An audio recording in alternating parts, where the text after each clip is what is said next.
Hello, Canada. I'm Foster Hewitt, and I'll be doing the play-by-play of tonight's key game. With the Soviets moving into a commanding lead in this series, having won 3, tied 1, and lost 1, this 6th game is a must for Canada if they're to win or tie the 8-game series. Ryan Conacher is again beside me and will do the color commentary. Ryan, it's do or die tonight. Well, Foster, if Team Canada is to win tonight or at all in Moscow, they must, through puck control, slow down the tempo of the play. The Soviets are at their physical peak, while Team Canada is still 2 steps from it, and Canadian puck control is the only way I see Team Canada being able to slow down the play and stick with the Soviets for the full 60 minutes.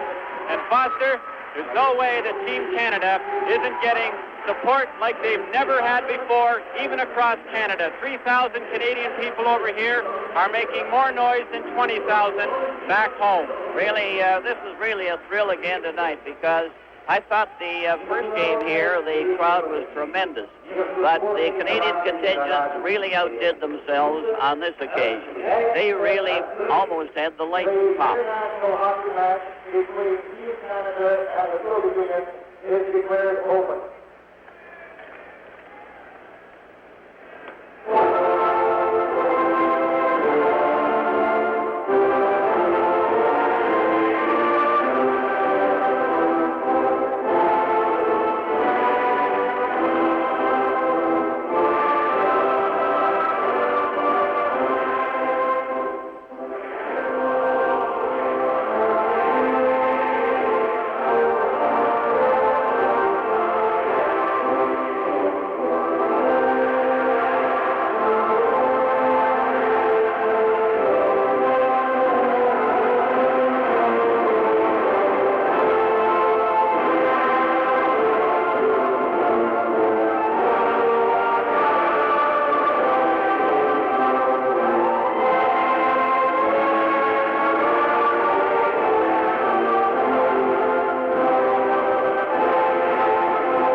To hear 3,000 Canadians sing that national anthem, it's really an emotional experience. I've never felt anything like it. This is the introduction.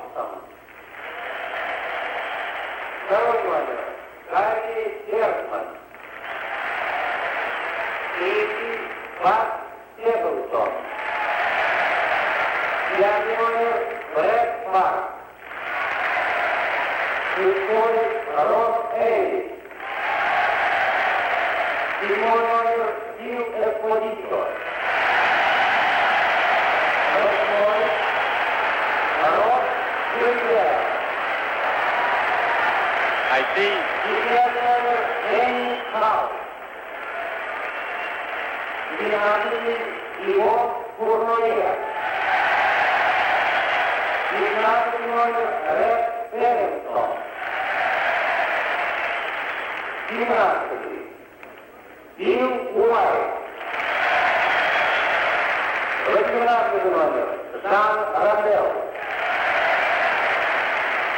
19 Павел Гендерсон.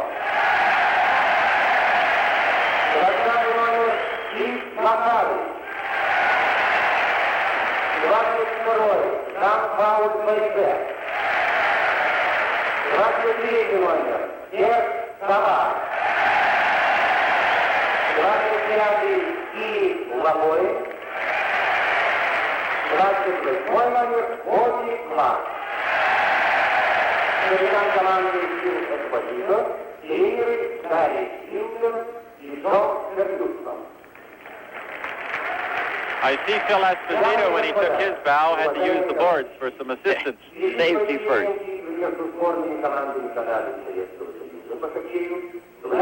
Linden was a bit worried.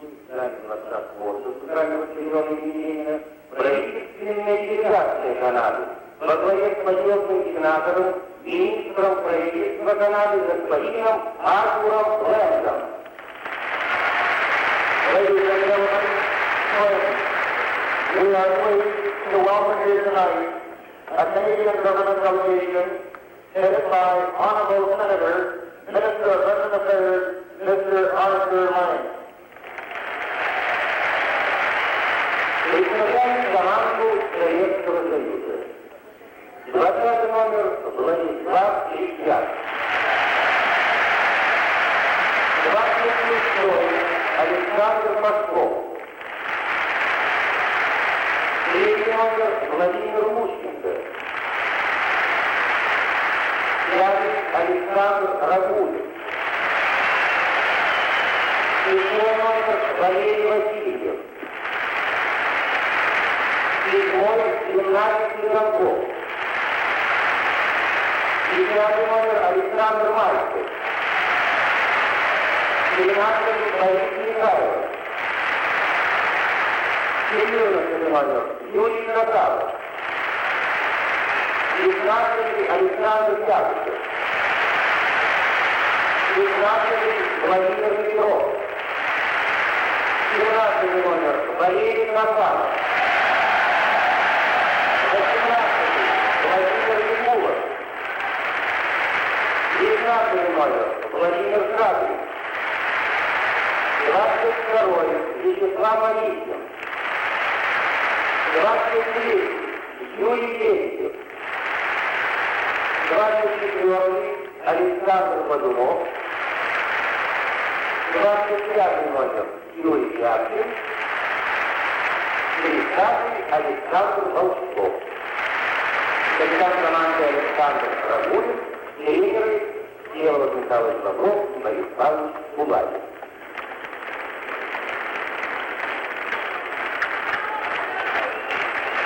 And for the sixth time, the traditional changing of the pins and crests.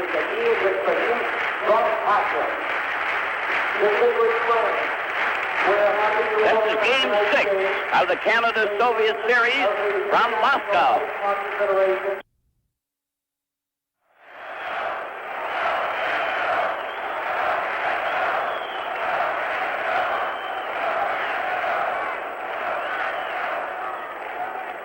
The team's getting ready for the face-off. A number of changes by both teams.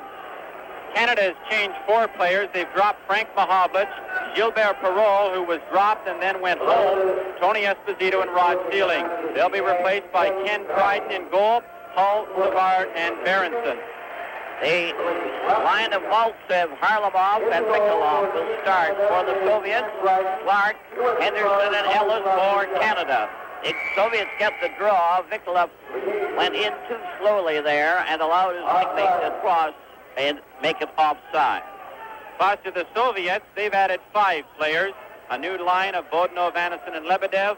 Volskov as a right winger and Shatilov as a defenseman. From the face-off, Savard shot it out to make sure it goes right down the ice, goes into the corner, but it hit a Soviet player. It's over on that far side at center. Maltsev pass back to Mikulov. Here he comes in front of the goal, lost it, when checked on the play. A pass at center ice is carried over the line.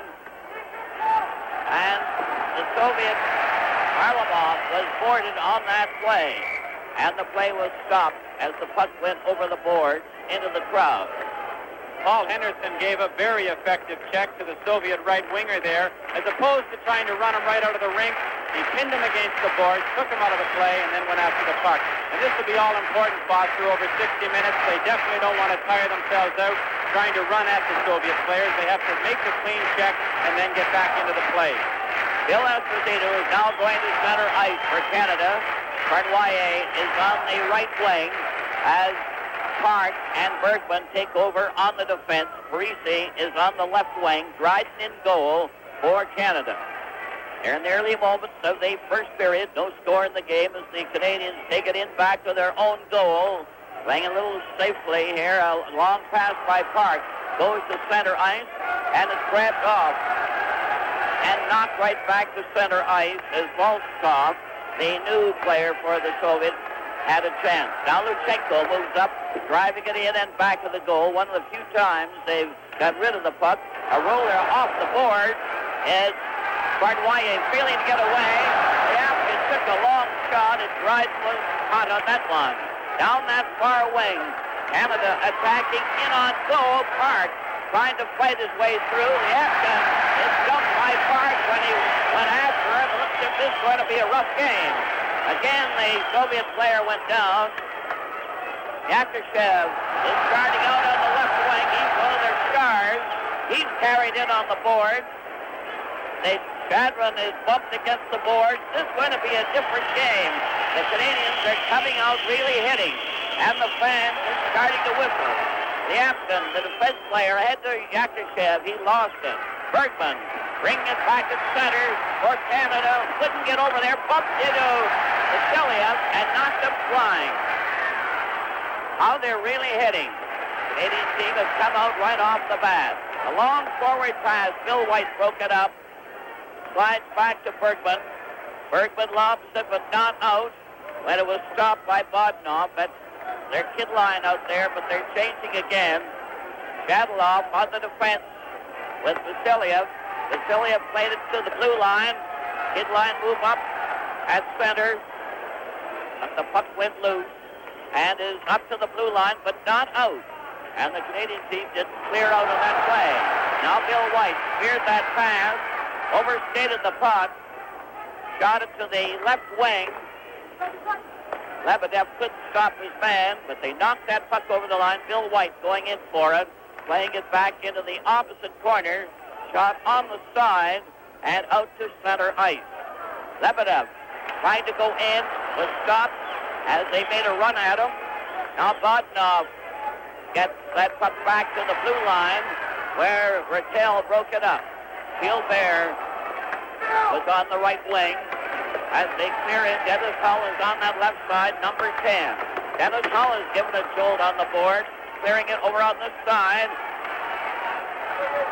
Gilbert trying to clear, goes to the passes to the corner. He's covered by Maltsev. It comes out in front, and Dennis Hull was bumped, so he didn't get his shot. Third pass to Bill White, who's got into the Soviet zone.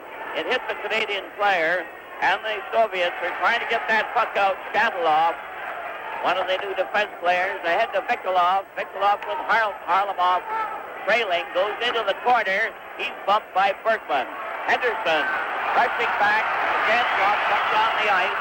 They go over the line offside. But they didn't call it, though. They whistle in the crowd. Ellis tried to center it out. It's knocked down by Vikolov over to Maltsev. Maltsev closing in. Right in front, here's a shot. Wide made the save. A beautiful save on that hard shot that was ankle high. Back comes Canada with Ellis passing wide. He's into the corner. Henderson is roaming out in front. Goes over to help. A long shot at Kunchak. And the Soviet player, Raglan, was not over. Here's the shot that went over the top of the Soviet goal. Here's Henderson coming in. Back to Savard. A shot goes wide.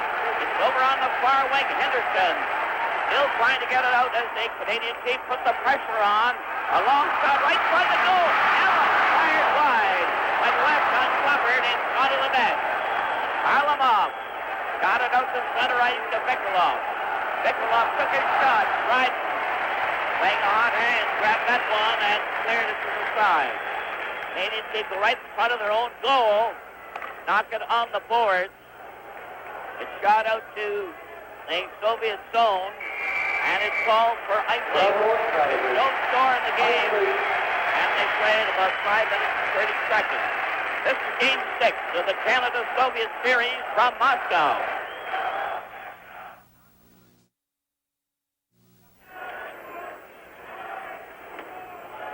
From the face-off, the puck is held against the boards in that corner, goes loose. Canada trying to get that puck out. It's cleared into the corner again. Benoit waiting for a pass that didn't come. And now Berglund on that far side flipped it out to center ice. Bill Esposito couldn't reach his check. Liapkin played it over on that far side. It's the rush down that Volkov. Failed to get anywhere, and Canada come up. There's a bump there. Volkov was knocked down by a hard check. Yakushev tried to get away. Is stopped at center ice. The Canadians come over the line. Phil Esposito shot! And Fredjack stopped it, but it bounced wide in the corner of the net. Foster, I just have to mention, a little pushing and shoving goes on there. Phil Esposito stepped right into one of the Soviet players there. Foster, I have to mention that in that first 5 minutes, there wasn't a whistle. It went almost 5 minutes without a whistle, and that is amazing. The hockey here is wide open, tremendous effort to stay on side, and so far we have seen a superb hockey game by both teams.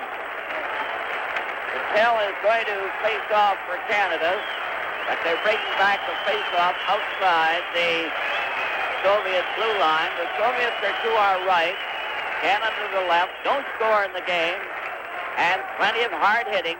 Most of it handed out by the Canadians. Patel over to Gilbert, who shoots it into the corner. Dennis Hull on that left wing. The Soviets knock it to the corner. Patel recovering. Patel center right in front. Oh, that was close. As Dennis Hull took a swipe at it and missed. Gilbert cleared on the side, right in front for Gilbert, and his shot was blocked. He broke up the rush again. Soviets finally break out the kid line. Anderson going up, takes the shot, and the drive was high. It hit the screen. Back to the blue line, another shot. It hit a leg. It goes wide. Two of them go down. They're going down like 9 pins as they hit each other regularly. Slider to Gilbert is stopped. Shadlov got it back to Anderson, intercepted by Park. Shot over to Dennis Hall. Can't get in there fast enough, and he's jammed on the board by Vasiliev as they don't clear the horses with their check. Foster, both teams have opened up full steam right off the bat here. We've gone just about 7.5 minutes, and we've seen wide open hockey from the opening period. I must comment on both the goaltenders. Kenny Dryden looks like tonight could be the night. He's sharp. He's made a couple of big saves early, and Fred Jack stopped a couple of whistling shots, one by Phil Esposito. Soviets playing every man up for this face-off. Don't score in the game. 7 minutes and 14 seconds played in the first period. Maltsev, number 10. Harlamov on the left of him as the puck goes into the corner. Stapleton knocked it on the boards. Clark with Henderson and Ellis out there for Canada. The Soviets get that puck. Here's a shot wide as they seem to come up with that puck on frequent turns going into that corner. A forward pass. Clark lobbed it onto Henderson, who's going in. He couldn't get a shot. Clark follows, took a shot, knocked it wide. It's held on the side, goes loose to Raglan. Raglan played it on the right side, doesn't pass to Harlamov. Harlamov goes in with a high shot. Bill White hearing that drive high into the crowd. We saw Bobby Clark do there something that was so important in the game on Friday night when they did manage to get a couple of goals. That line is Bobby Clark's getting that puck right up the ice as quickly as he can. Paul Henderson, there isn't a player out on this ice surface that can skate any faster than Paul Henderson, and he's getting in behind, and right there they caused the Soviets some problems. Stapleton is over by the Canadian bench getting Some information from Harry Sinden. Stapleton, number 3. Clark is at center ice, facing off with Maltsev 10. Harlamoff 17 was right there, and Bill White goes in back to the goal for Canada to Henderson.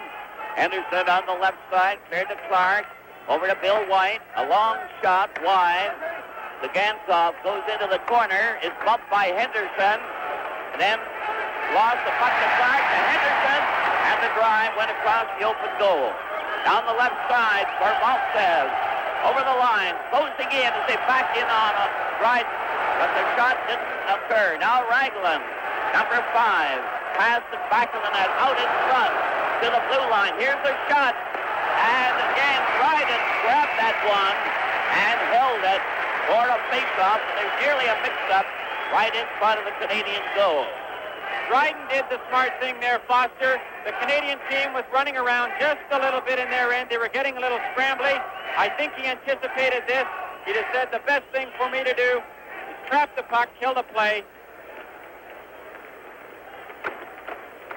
With the score, Canada nothing and the Soviets nothing. This is Game 6 from Moscow.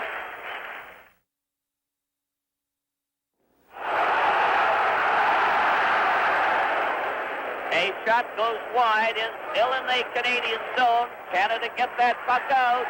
Cardwanier waiting for a long pass, is onside. Conrad, Joseph Kampala, and Frank Bader are the two West German officials. Foster, that play, even though it was offside, was a terrific move by Phil Esposito, because if the Soviet defense are worried about someone with Ivan Cournoyer's speed sneaking in behind them, they will then have to play more defensively, and it'll give Canada a better chance to get out of their end. From the face-off, the Soviets get the draw, as they're often have to do. And Yakushev going down into the corner, 15, played it behind him. They jammed for the puck. Shadron lost it, brought back by Phil Esposito. Cournoyer on the right, tipped it to the corner, centered it, and it's knocked down by Liapkin. He clears ahead to Shadron, and the pass was missed by Volskov. Canadians shoot it in the Soviet zone. Liapkin had the puck bounce behind him. It's shot down the ice.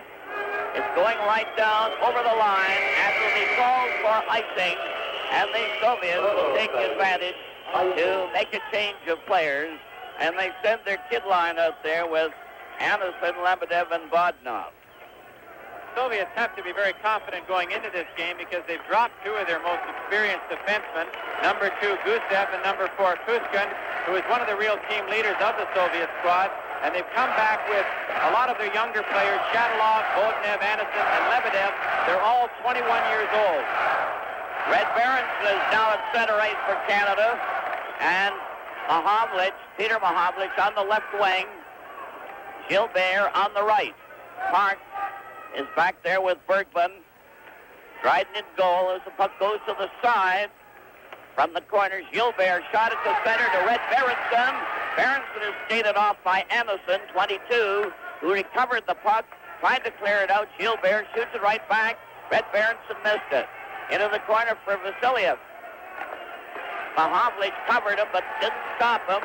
A pass to center ice. Bodnov cleared on the right side.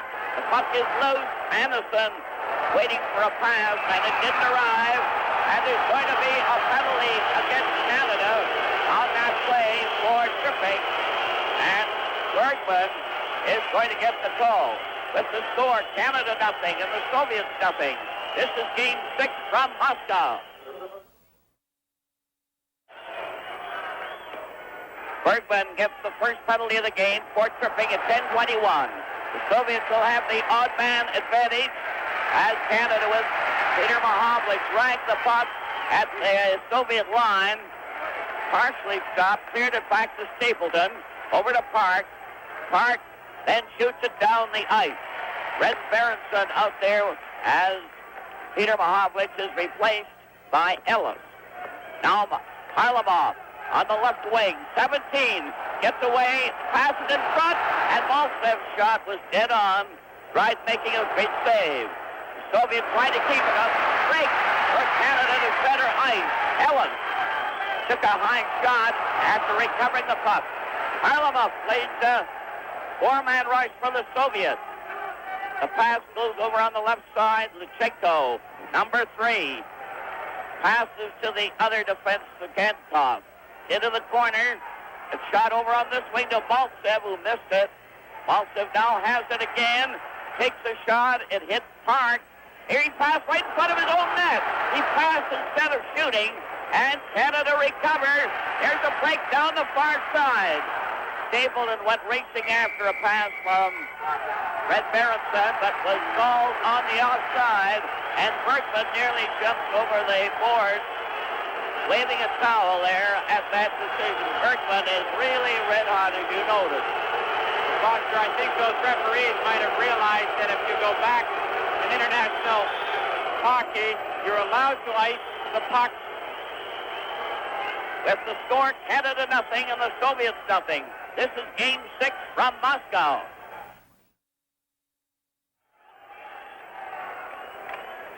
From the face-off, the puck comes back to Lyapkin, and it's called immediately on the drop of the puck.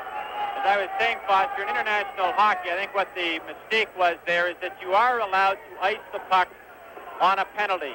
In international hockey, you are not allowed to ice the puck, and I think the referee just made a mistake because he thought Bergman maybe was coming back on the ice and it should have been icing. Canadians are still a man short. No score in the game.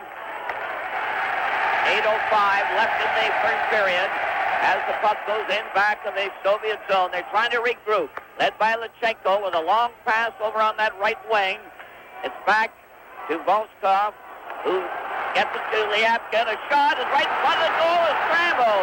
And Volskov had a chance. Now out in front again to Lyapkin, and Bill White stopped that one. A break down the far side this time for Esposito. Goes right in on goal and falls and knocks the net sideways as the two of them, Luchenko and Bill Esposito, fell into the net. This is something you'll see a lot in European and international hockey. They do not set their goal on top of about 4 or 6 inch pins. They have them just with a spike on the bottom of them. So whenever you do slide into the goal, it's going to come off its mounting. This is to prevent players from getting injured. It's a good safety factor, but it causes a lot of disruption in the play because they come off the pins very easily. 7:32 left in the first period. No score in the game, and it's possibly the most exciting game of the series so far. A long shot. The puck goes rolling off to the side. Gordwanye trying to make the move, is covered on the boards. Esposito fell down, but the Soviet player trying to cover, and it's back at center ice. Soviets still trying. Now the teams are full strength. Here's Anderson trying with a backhand that went wide. It's back to the goal. Cleared over on the left wing. A rush to center ice. Bill Esposito fired that one. Tretiak caught it. And it's Shadalov given a jolt by Bill Esposito. Bill Esposito then cross-checked Shadalov there with a stick. Esposito's going to get the game. And Esposito's certainly all head up over that one. Esposito gets a second penalty for Canada.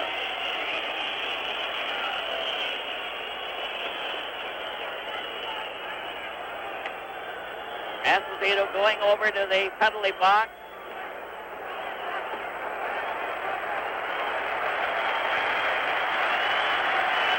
.11 is the time of the second Canadian penalty.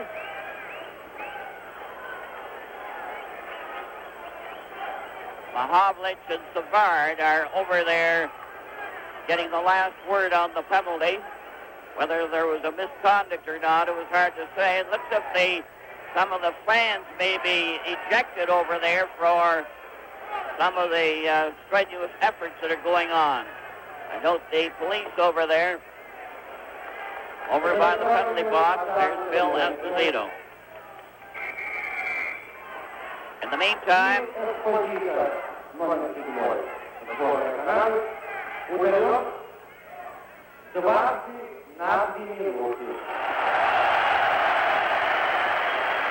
Still Esposito, number 7, Team Canada, penalized 2 minutes for charging twice.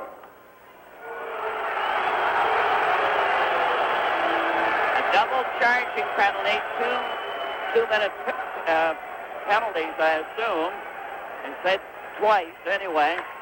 So I suppose they mean 2 and 2 for charging. The last one appeared to be a cross-check. Puck goes in back of the Soviet goal as the Soviets have the odd man advantage. Red Berenson out there with Mahovlich to try and kill off the penalty. That's Peter Mahovlich.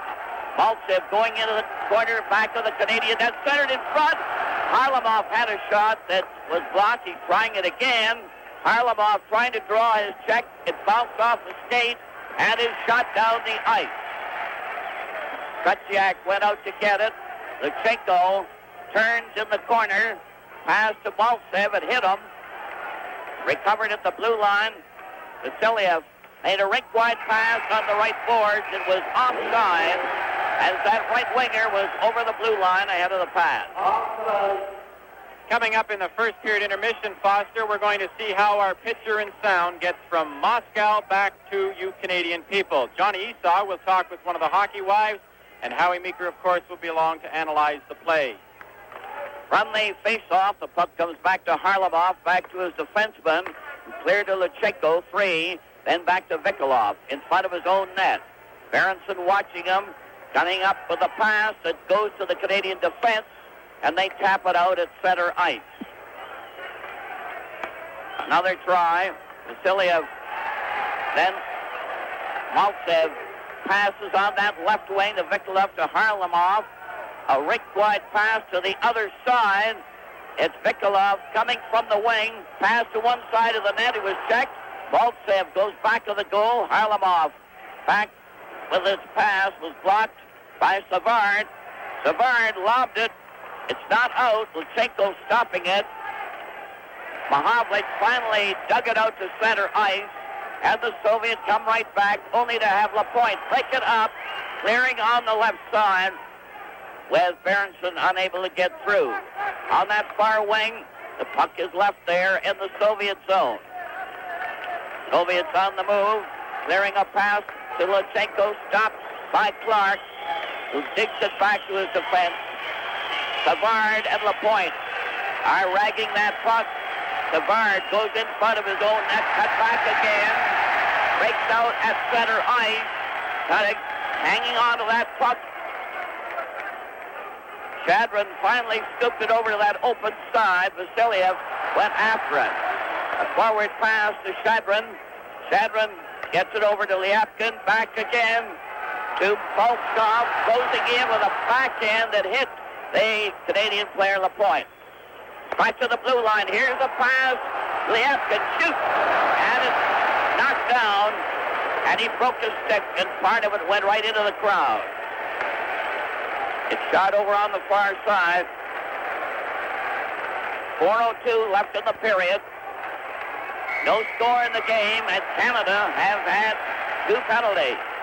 Foster, one of the key things I see out here, and I'm glad to see him playing so well, Serge Savard. There was some talk back in Canada he might not be able to play over here because of some problems he had with one of his feet, but he is back in the game, and he's absolutely critical to Canada.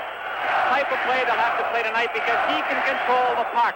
And when you can control the puck, you can control the play, and you can slow it down or speed it up, whichever is necessary. The Soviets still have the odd man advantage. Still Esposito, still in the penalty box. Bergman now shoots it down. Kutchiak had to stop it. Park is out there with them. The puck is given to Yakushev. Yakushev cleared on the right side. Volkov is taken right down on that play, and Bergman drives it down the ice. And Volkov can certainly skate. He's one of the new ones for the Soviets. A pass over on that far side is cleared right back on this wing. It's Lyapkin dropping a pass with Lebedev getting it over on the far side. Back to Lachenko. Here's the shot. It hit the defense player Park and is cleared down by Mahovlich, Peter Mahovlich, and Anderson steps on the ice. 22 for the Soviets. Rattel is out there for Canada with Mahovlich. The Soviet have the puck in the Canadian zone, clearing it into the corner. It's back of the net. A pass to Yakosev is intercepted. Peter Mahovlich breaks out at center with Rattel going over the line, closing right in, he shoots! And a great save there by Krutchak. 2:42 left in the first period. Anderson got over the Canadian line. He tried to pass to Lebedev, who was squeezed out, and Bergman lobbed it out to center ice. Canada now at full strength. It's a quick rush. Botnov going over the line. A cleared pass on the left side. The lob is wide. It's back of the net. They scoop it out in front. Dryden covers up. And players are down again, and it's always a Soviet underneath the Canadian player, this time Bergman. Foster, the Soviets used their feet so exceptionally well. That puck came out there. The Soviet player knew he couldn't get his stick down. He tried to kick it in, and that's what the fuss was about. Kenny Dryden was right there, smothered the puck, and killed a possible scoring play. This game reminds me of 1955 in Krefeld when the Penticton Bees hammered away at the Soviet team and won 5-0. It's that kind of a rough and tough tussle. A rolling puck goes in wide of the goal. Anderson is bumped and taken out of the play, but the Canadians are trying to clear that puck. Gilbert getting it back to Bill White. To Stapleton, cleared out over the line off a leg, and Canada take over with Bill White slipping it to the left wing. Dennis Hull, number 10, couldn't get it. Back to center, cleared over the line. Botnov rushing in to get the puck. He's trying to center it. He's covered on the play and given a heavy jolt at the same time. A forward to Bill White. Dennis Hull on the left. Here's his shot. Watch it. And the drive was wide. Bounces off the boards to center ice. Rattel to Bill White. Bill White to center to Rattel. Over the line, away offside. As Dennis Hull was going in, Vasiliev mixing it up with the Canadian player Gilbert, number 8. Dennis Hull was right there too. 1 minute and 22 seconds left in the first period. No score in the game. And the goalkeepers are certainly having a busy time, both Ken Dryden and Krutchak. Ellis all ready to go, keeps moving around in circles. It's Clark, Henderson, and Ellis out there now for Canada with Bill White and Stapleton. Maltsev, Harlamov, and Vikolov up there for the Soviets. At center ice, the puck is knocked over the line. Henderson trying it again. Cleared it with the help of Clark into the Soviet zone. Puck is knocked out by Bill White as they tried to clear, but he couldn't control it. Maltsev is stopped and shoved around a bit. Zagankov lost it. Ragulin clears it, and Harlamov goes in on that wing, past it. Here's right back, right front of the net, and Dryden lying on his side. And it made a sensational save with Stapleton right beside him. Canada just about gave away a goal right there. A careless play, a drop pass that Harry Sminden talked about before the game. You just can't do it against the Soviets. Vikulov comes right in, and if it wasn't for a little bit of luck and Ken Dryden being right on the ball, we might have been losing 1-0. 46 seconds left in the first period. No score in the game. A slider to Dryden. And Dryden just played it very carefully. All set now with the Soviet playing every man up. Puck is taken by Savard on the right wing. Gets it to Ellis to Henderson. Henderson tried to go in. The puck went right to Krutchak, and Henderson didn't give up one moment. And Clark was shoved almost into the side of the net. This line is working exceptionally well. It has all throughout the series, but I noticed the second that Clark got the puck Henderson was yelling, and the puck came right up to him. Of course, he got a good chance there. Savard and Lapointe are the defense playing up for Canada. No score in the game. The puck goes to Harlamov, 17. Over the line, Maltsev missed, Vikolov missed his pass. Maltsev was trailing. A bouncer, Tretiak had it cleared by Raglan, but not out. Henderson couldn't get a shot. The Soviets sent 4 men up at center ice. Henderson broke it up, went into his own zone, lost the puck, and nearly handed them a great scoring chance on that play. Lack of clearing and getting rid of that puck. It's into the corner, jamming there, and the siren goes to end the first period. And what a first period it was. With the score, Canada nothing and the Soviets nothing. This is Game 6 from Moscow.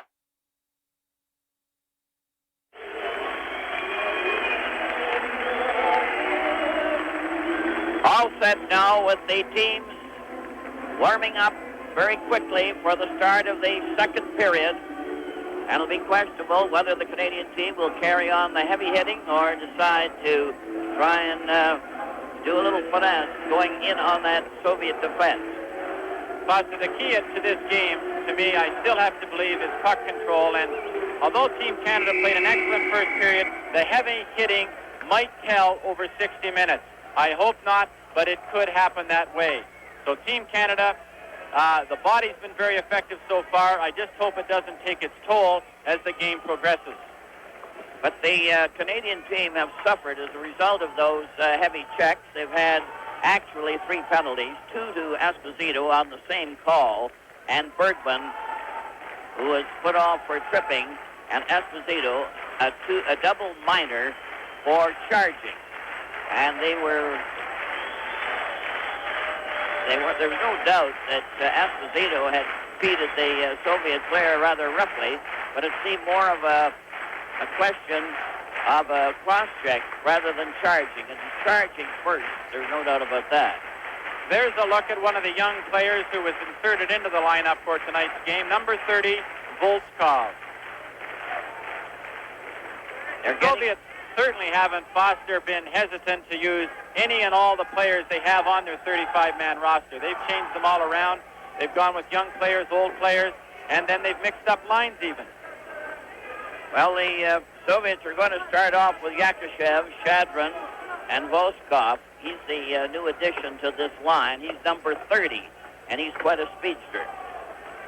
Canadian team have Parisi on the left wing, and Phil Esposito is at center ice for Canada, and the puck goes rolling into the Canadian zone, and it was offside.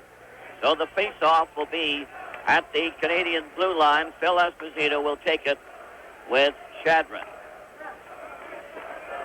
Cornwallier is over there on the right wing, getting in motion. He pulled out to center ice too fast and has to get back into the position. From the face-off, the puck goes in on that right side.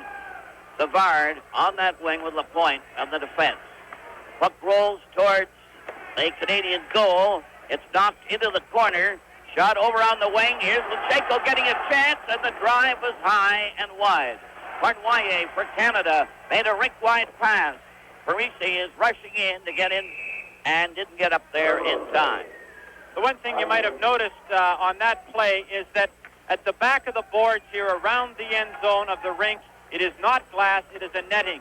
And so when the puck hits it, it has a great tendency to almost catapult back, and very often it comes back faster than it hits the netting, and sometimes the rebounds are very hard to control. Face-off will be to the left of Dryden.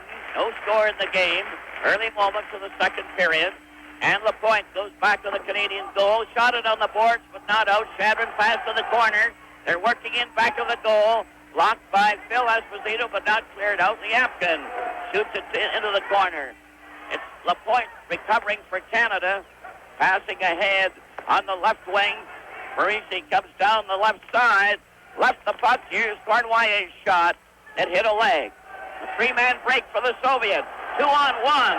Yakushev coming in on the defense, and his shot went wide as he tried to pick the left corner. Yakushev knocked Cornwallier over. Another drive from the blue line. They score! On the blue line. was deflected. It may have been. We'll have to wait to see what happened on that play. A little scrambly. Canada gets running around a little bit. Dryden really had no chance on this puck. It was very low right along the ice. I don't believe it was deflected. And it caught Dryden back in the net a little bit. He couldn't get his eye on it. The Soviets take a 1-0 lead on a long shot from the point by number 25, Lyapkin. Shot was made from the blue line. This is the score. Soviets 1, Canada no score. This is game 6 from Moscow.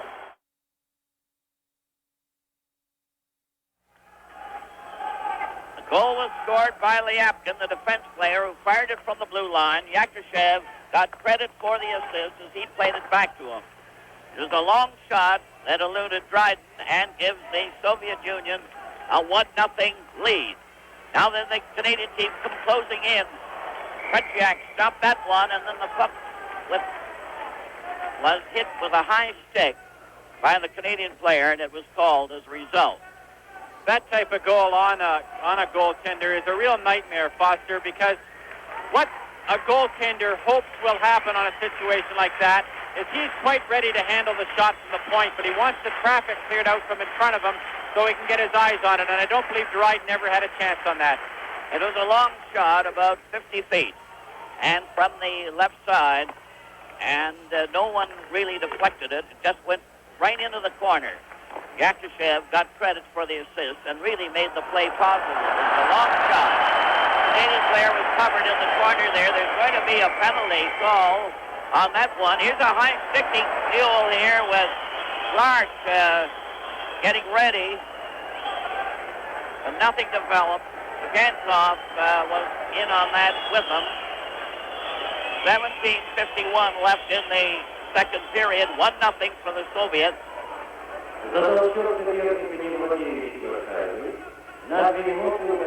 With the score, the Soviets won, and Canada no score.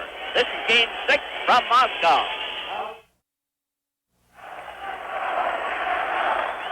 Penalty to the Soviets on that play. Ragulin gets an interference penalty.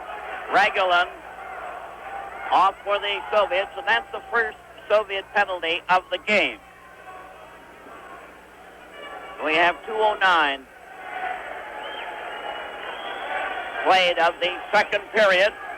A minor penalty, 2 minutes to Ragulin, the defense player for the Soviets. Already the Canadians have had 3 penalties there, 2 to Esposito and 1 to Bergman. Ragulin was in the wrong penalty box. He was in the one more or less reserved for the Canadians. So he had to get out and move back. Now Canada will have the odd man as Bergman waits for a pass with Park. Park has the puck. Into the side. A pass to Phil Esposito was knocked down. Gilbert Ellis couldn't get it over. He and Henderson are out there trying to take advantage of this penalty. Vikula centered out in front. It's intercepted by Harlamov. And back to Vikula, who's going to get a try. Pass to the left wing. They shoot it to the side. And the Soviets immediately take up an attacking stance every chance they get when they're a man short. Canada attacking. Park. Passed over to Phil Esposito. Going into the corner. Lutsenko deflected it back to the net. They squeeze Zakhankov out. Canada recovers. Henderson centers out. And Esposito had a direct shot on the net. And Tretiak made the save of the night for the Soviets. Petrov is coming out for the first time with Mihailov for the Soviets.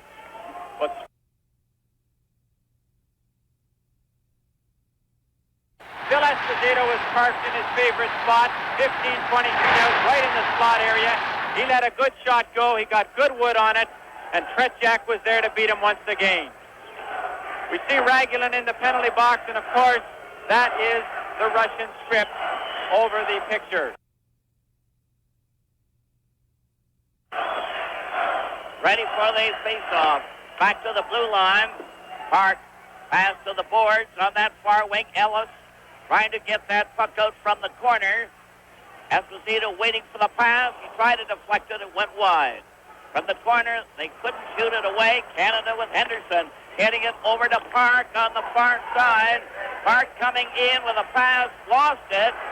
Hyloff is out there, racing down the ice as the puck goes to the corner. Lapointe was able to knock it away. Lapointe shot it back to the goal to Park. Soviets still a man short.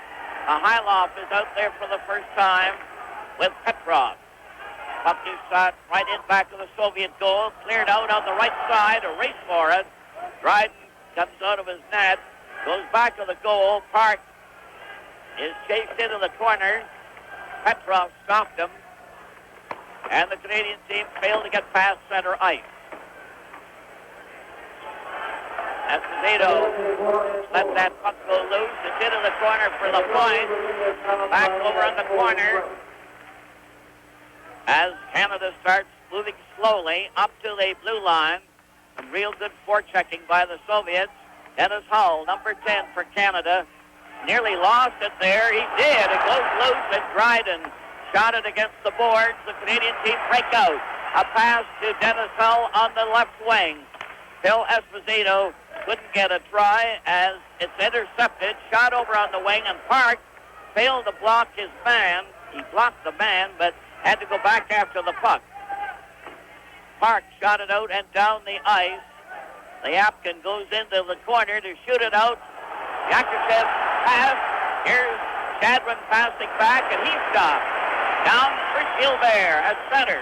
Over the line. The shot hit the defenseman. Another chance for Gilbert. A shot right on. Another one. The score!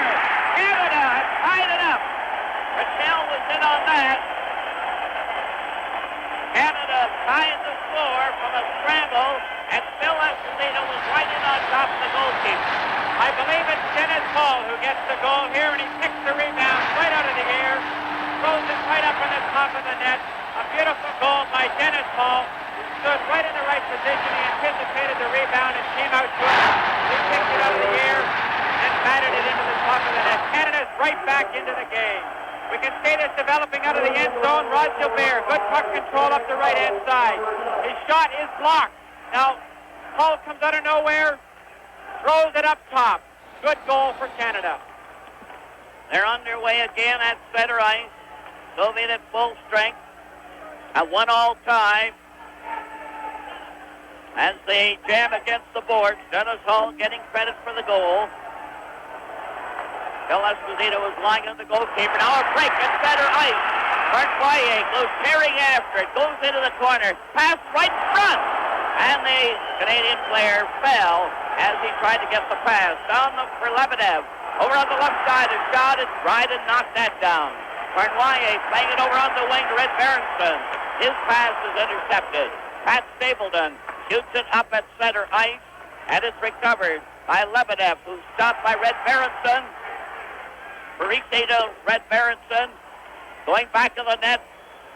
Lebedev was knocked over. Here's a chance. A shot from the blue line was blocked by here's Stapleton getting it away. It's back to the net. Berenson shoots the score! Bartloye shot it in from Red Berenson. Bartloye for Canada from Berenson to give the Canadian team a 2-1 lead. Once the puck bounced off the back net here, again it comes out with a good scramble, and Cornoyer anticipates it, walks right in on top of the goaltender and shoves it right back between his legs.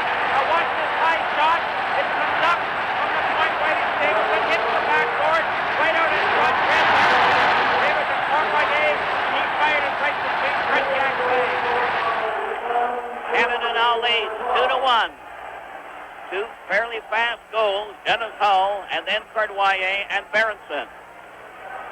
And two of the three have been added starters. Now then Canada coming up. It's shooting. Oh, Henderson! Let's go with a long drive. And Canada takes the 2-goal lead. 2-1. 2-1. A very fast goal. Paul Henderson beat Tretiak with a shot he never saw. He never got a chance to move on this. He wasn't set. He never anticipated. Paul Henderson beat him cleanly on the right-hand corner with a low shot that Tretiak never expected. A 2-goal lead, 3-1 for Canada. Here the Canadians come roaring in again. Henderson was right in there, couldn't get a shot on goal. Quite a turn of events, and the Canadian bench standing up, really worked up. Tigatov was offside, going in over the line. So the scoring was Dennis Hull, Cornwallis from Berenson, and then Henderson on a long shot after the Soviets had taken the lead. So Canada's come back with 3 goals in about a minute and a half. It's interesting, Foster, in the first few minutes there when Canada had the power play advantage, they didn't seem to be able to keep the puck. Their passes were off, and then the game opened wide open, and Canada's now banged in 3 quick goals. 3-1 for Canada, 2-goal lead after the Soviets had opened the scoring. 12:48 now remaining in the second period. Chadron takes a long drive at the Canadian goal and grabs it off the board. And the Soviet fans are a bit dumbfounded after that turn of events, and a very quick one at that, similar to the Soviets' effort in the last period against Canada in the first game here. The face-off, the puck comes all the way back to center ice. Cleared pass on the right wing over the line. Chadron is watched by Rattel. The slider comes to the blue line. Here's a long shot wide on the swing. Chadron again recovers the puck. That zigzag passing play has the Canadians in trouble. The Afghan pass on the wing. It rolls off to the side. It's a race for the puck, and it is knocked out to center ice. Dennis Hull out there with Gilbert and Rattel. A long drive wide of the Canadian goal. Puck goes back to the net. Point lost, and it comes right in front. Here's a chance, and the shot hit a leg and went to the corner. They bump into the corner. Canada recovers. Lipchenko bumps Dennis Hull, and Liapkin goes back to get the puck 25. The center ice on a change for the Soviets. The defense player was stopped on that move, and they start shoving. Vasiliev is doing some shoving in the corner there. The referee gets in between the two, and that nearly started something. Likely there'll be penalty. With the score, Canada 3 and the Soviets 1. This is Game 6 from Moscow.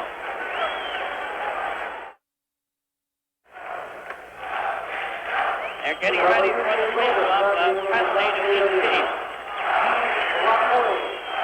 Vasiliev is in the box now.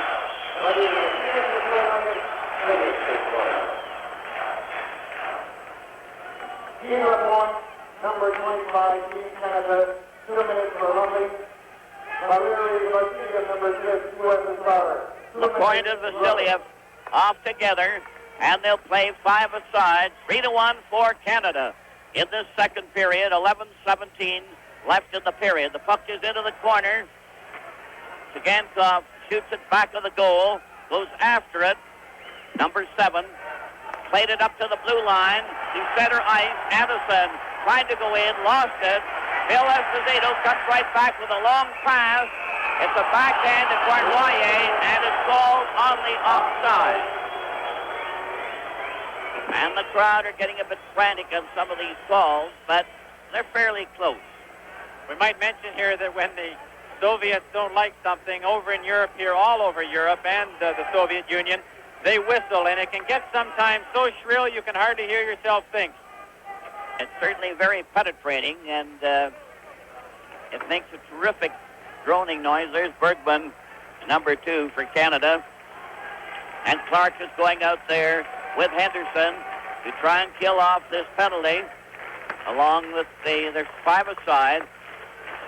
Soviets recover the face-off, try to go in on the defense. Bergman tapped it out. Henderson lost it. Harlamov was knocked down by Bergman, and Bergman wasn't particular how he handled him. Cleared pass to Clark, who turns at the blue line. Clark is picking his way out at center ice. Lobbed one into the corner. Sagankov shoots it back to the net. Raglan is waiting for a pass, but it comes up to the blue line of center and is shot right back into the Soviet zone. Raglan going after it, but Canada called for icing as a result of that cleared pass. 10:22 left in the second period, 3-1. And there's the penalty box. Canadian bench, rather.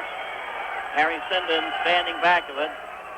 The referee is speaking to the two players facing off, and the puck is knocked down. Gansov knocked to the head with his glove. The whistle blows, but it's awfully hard to hear it with the crowd noise as well as the whistling.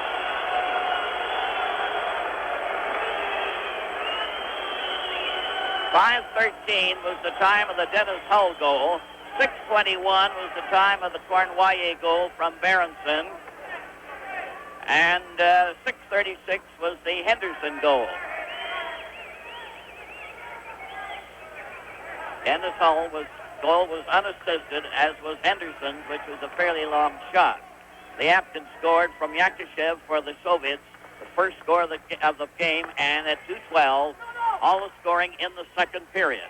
3-1 for Canada as the puck goes back to Raglan, number 5. They're 5 aside, both teams a man short. Soviets move to the attack at center ice. Harlamov passes back. Here's a roller in front, a shot knocked down by Bergman, who fell in front of it. And there's going to be a penalty, I believe, on this one. Here's a mix-up as the Soviet player shoved a bit. Now Bergman goes over to the Soviet player, threatens him a bit. That's Harlamov and Bergman. Well, that nearly started something. As they don't understand English, it doesn't really mean whatever they're saying. But they're cooling them out, but there'll be penalties as a result of that. We'll see whether it's just Bergman or a player from each team. Fever, this game is reaching a fever pitch, and they're really hitting each other hard. Tempers are flaring at every opportunity. Harlamov comes over to the Soviet bench and seems to be rather exhausted from whatever check he took. They're standing around as if they're waiting for something to happen, but it's finally Clark that is going over. Bergman did all the shoving after, but only as a result of what happened, apparently, to Clark. So Clark gets the gate. There's no Soviet penalty. So Clark is off, and Canada will play 4 men to 5. Vasiliev, Lapointe, and Clark are in the penalty box. So Bergman didn't even get a penalty for doing the shoving that he did. But that was all as a result of Clark's mix-up. Canada playing 4 men to 5. Now the referee is going over to the penalty box. Apparently there's a fair amount of confusion as to what it's all about. Harry Sinden's asking Phil Esposito to try and clear it up.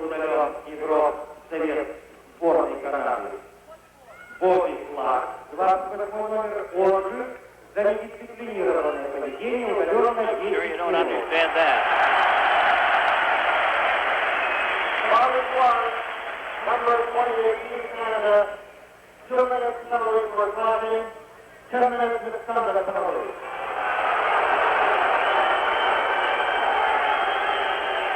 A misconduct penalty was given, as well as the minor penalty to Clark for slashing. We know one thing, Foster, that the referee obviously can speak English. So it's a 10-minute misconduct to Clark, as well as the minor. And he's a valuable man to have off for that period of time.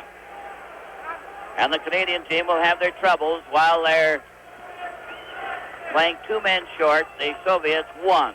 As a result, Cornwallis is going over there to come back on when Clark's 2-minute slashing penalty is over.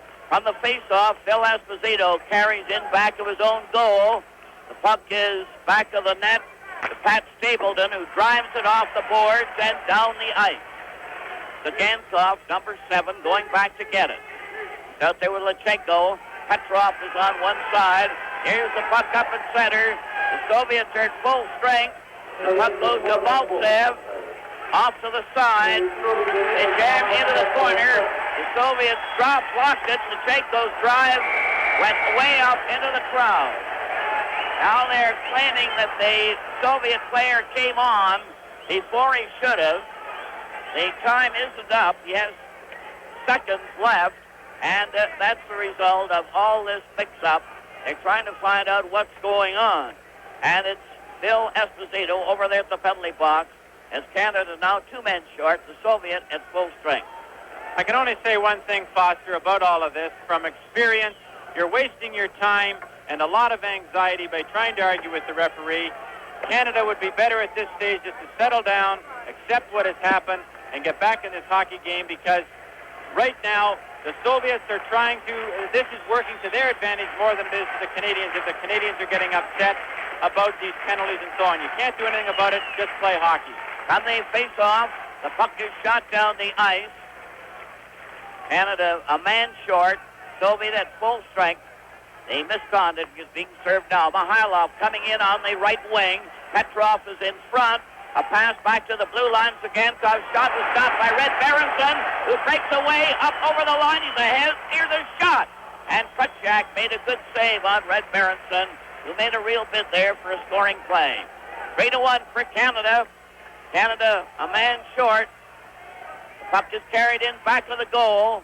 The puck rolls off to the side. The Soviet recover, only to have Peter Mahovlich shoot it out off his leg to center ice. Lachenko cleared it over the line. Bill White took his man out. Stapleton bumped into Harlamov, knocked him down, and made sure he stayed down. Team Canada certainly respects Harlamov because they're giving him a lot of attention tonight. Every time they get a chance, they're taking him for a rough ride along the boards. And there's no question that he's one of their outstanding players, and you have to pay close attention to him whenever he's on the ice. Canada still a man short. Soviets at full strength. So they didn't play 2 men short for very long. Puck goes loose to one side. Pat Stapleton shot it around on the board, out to center ice. Zagankov cleared it back to Mihailov over on the left side. A slider goes to Mihailov. He's knocked over. The pass comes to Zagankov to Harlamov, checked by Stapleton. Another try for Harlamov, clearing it on the wing. Here's a shot by Lachenko that hit a skate. Canada recover and break out to center ice. Pete Mahovlich was hooked on the play. Cleared over on the right wing. Stapleton breaks it up. Peter Mahovlich goes over on the far side, got it out, and was knocked down. 7:38 left in the second period. Canada leading 3-1. As Barnoyer tried to come down that right side, and the puck went hopping over the boards into the crowd. Foster, I've never seen checking as tough as what's going on out there right now. They're both giving and taking it. I saw Harlamov skate into the center. Peter Mahovlich decked him with an elbow that I've never seen. And then right after that, Harlamov came right back and knocked Mahovlich down. They're both giving it and taking it, and it's tough out on that ice. You can hear the Canadian rooters really whooping it up. Puck goes to Lachenko. Over on this right side to Volskov. He's at center ice. Weaving Akershev goes over the line from the corner. Goes back to the net. Centered in front. It goes to the blue line. A long shot is wide. Soviets still putting the pressure on. Dennis Hall failed to cover his man. Finally cleared it on the side. Shoved around a bit. Liapkin goes in to clear it back to the net. Yakushev is watched by Savard. Dragged on the boards. 3 Canadians break out at center ice. Raquel over to Dennis Hall, and it's called on the outside. And the Canadian bench goes wild on that call. But they're really upset.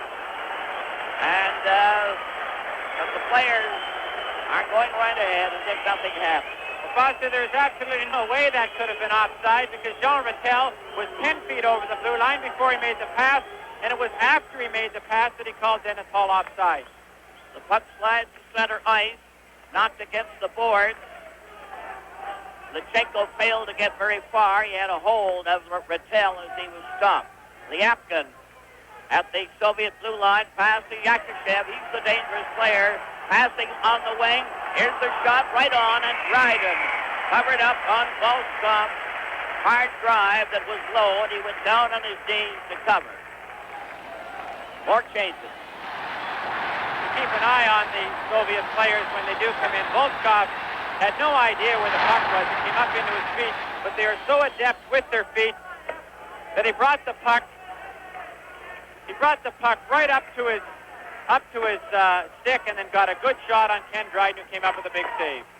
Canada leading 3-1, 6:25 left in the second period. They've shown no sign of weakening under the terrific pressure and hard hitting.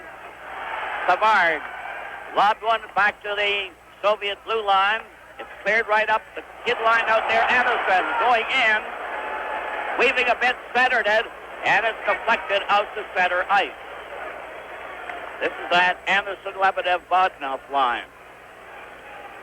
Cleared pass over on the right side to Lebedev. Intercepted.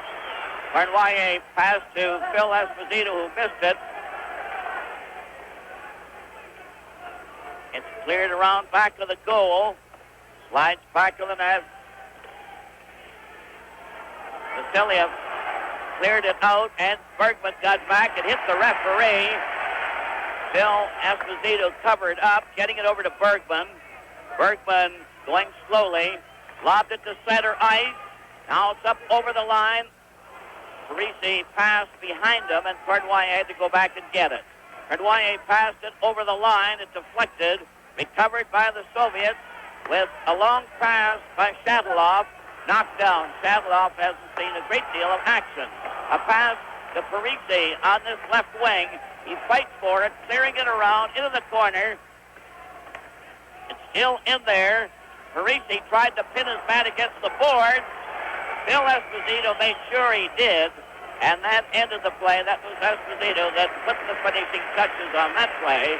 And the reserves keep coming out with 4:52 left in the second period. Canada leading 3-1, scoring 3 fast goals in about a minute and 15 seconds approximately.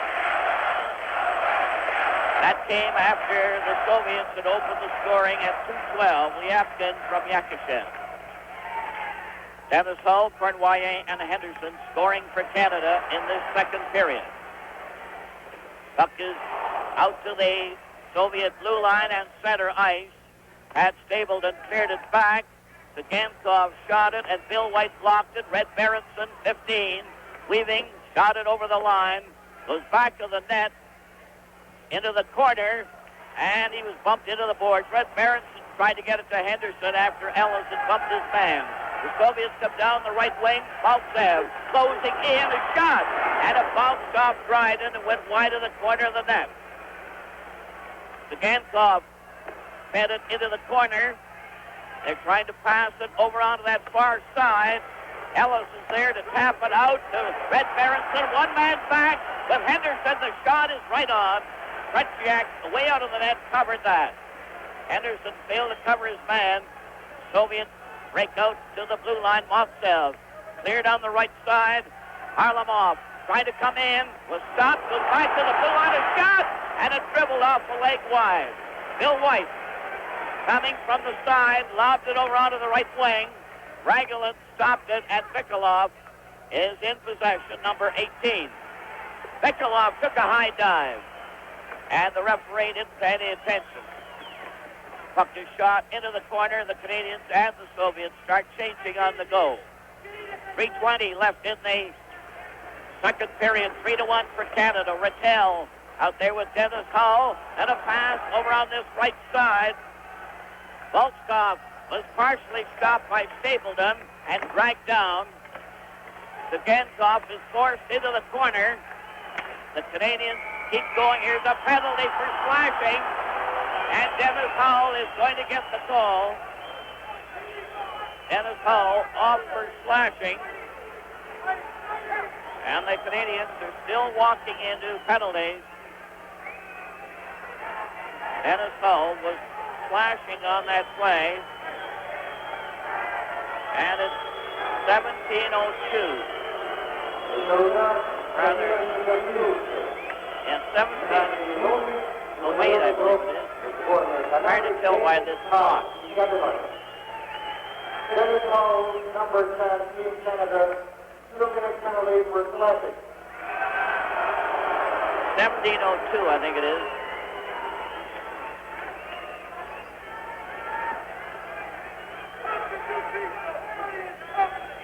With Bobby Clark off now, Canada will have to, and Dennis Hall.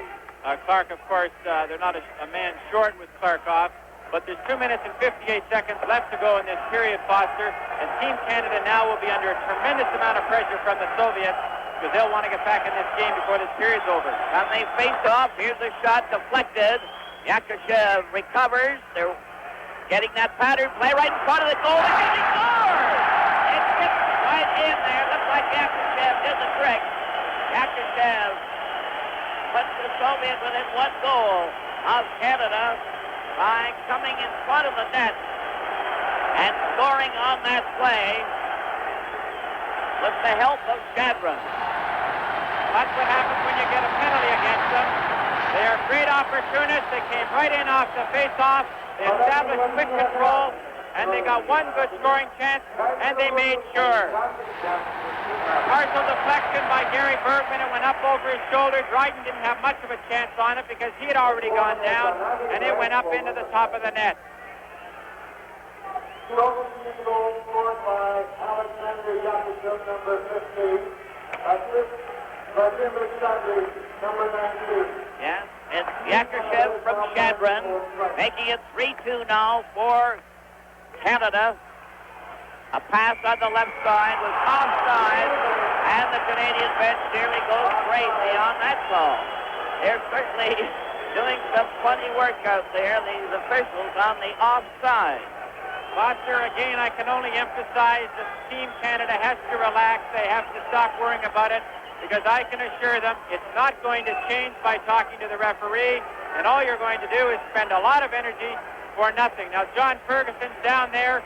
He's getting in the act with Mr. Kampala, and really, they're going to get themselves into more trouble by making a scene about it than they are if they just ignored it, go out there and play good hockey, because Team Canada, they've got the game well in control, and if they play their game, they're going to win it.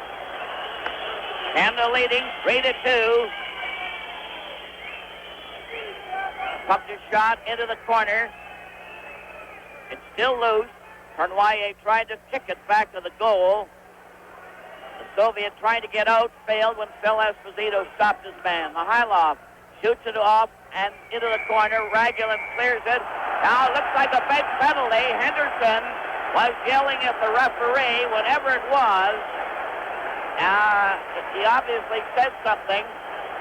And this game is building up. I hope there are no incidents in this game, but they're certainly threatening. It was Henderson, the assistant coach, that will likely result in a bench penalty. Well, I can say there that as we saw Ragulin is cut now under his right eye, there's John Ferguson, who stood up on many times, and he was mouthing off at the referee, and it's going to cost Canada with a bench penalty. But Ragulin now, there might be a 5-minute penalty or a major penalty to Phil Esposito. He had Ragulin all lined up in the end. Ragulin saw the check coming at the last moment. He decked Esposito, but Esposito had his stick way up, and he's going to be gone, I'm sure, for 5 minutes on a major penalty for cutting Alexander Ragulin. And there's a very disgusted Phil Esposito, but Esposito walked right into that penalty, Foster. He's got no one to blame but himself. And the very shrill whistles that just ring in this rink, they just about feel like someone's driving a nail into your head. Ragulin is being patched up on the bench, and about 5 of them are working on him as if he had really been given the work. If Canada loses their composure right here, they could blow the whole game with 2 minutes and 14 seconds to go in the second period. They are winning 3-2, and if they lose their professional composure right here, they could get themselves in trouble they just might not be able to get out of. They have to play it cool.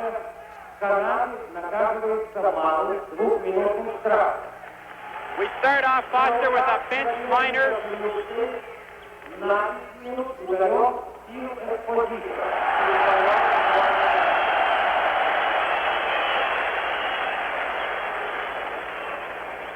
Canada, 2 minutes bench penalty. Philip Rosito, team commander number 7, 5-minute penalty for high sticking. And Rosito, 5 minutes for high sticking, and they also received a bench penalty for John Henderson's blast from the board. That came first, and then at the same time, the altercation with Phil Esposito and Raglan occurred on the other side. It was almost instantaneous.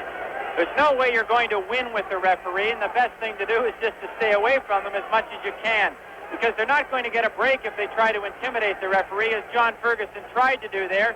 He was mouthing off at the referee, and he just turned around and gave Canada a 2-minute penalty, and all that's going to do is hurt Team Canada. They have to get out of this period with this goal lead, and they're going to have to collect their composure if they intend to do it. Canada is leading 3-2. And these calls are really getting the go to the Canadian team. Dryden is going back into the net. So these will be hectic minutes, closing minutes. 2:14 left in the second period. Petrov and Mihailov, who haven't seen much action, are out there for the Soviets. They have a full team. Canada 2 men short. Peter Mahovly's got the draw back to Park. Park carries it to his own line. It's offside in there, but they finally called it. And the Canadian rooters set up a real howl there of jubilation when he called the offside. The Canadians are certainly standing in behind the team because the Russians, there's many more of them here, and they're yelling, "Shy boo, shy boo." From the face-off, Peter Mahovlich recovered and shot it down the ice. Lyapkin is going back to get it for the Soviets. Mihailov turns with him. Lyapkin over to Mihailov on that left wing. Mihailov at center. Over the line, a 2-man advantage for the Soviet. A shot goes back to the net. Petrov, 16, working from the corner. Pass to the blue line to Lechenko. Another pass over on the far wing. A pass in front is knocked to the side. Lyapkin has it.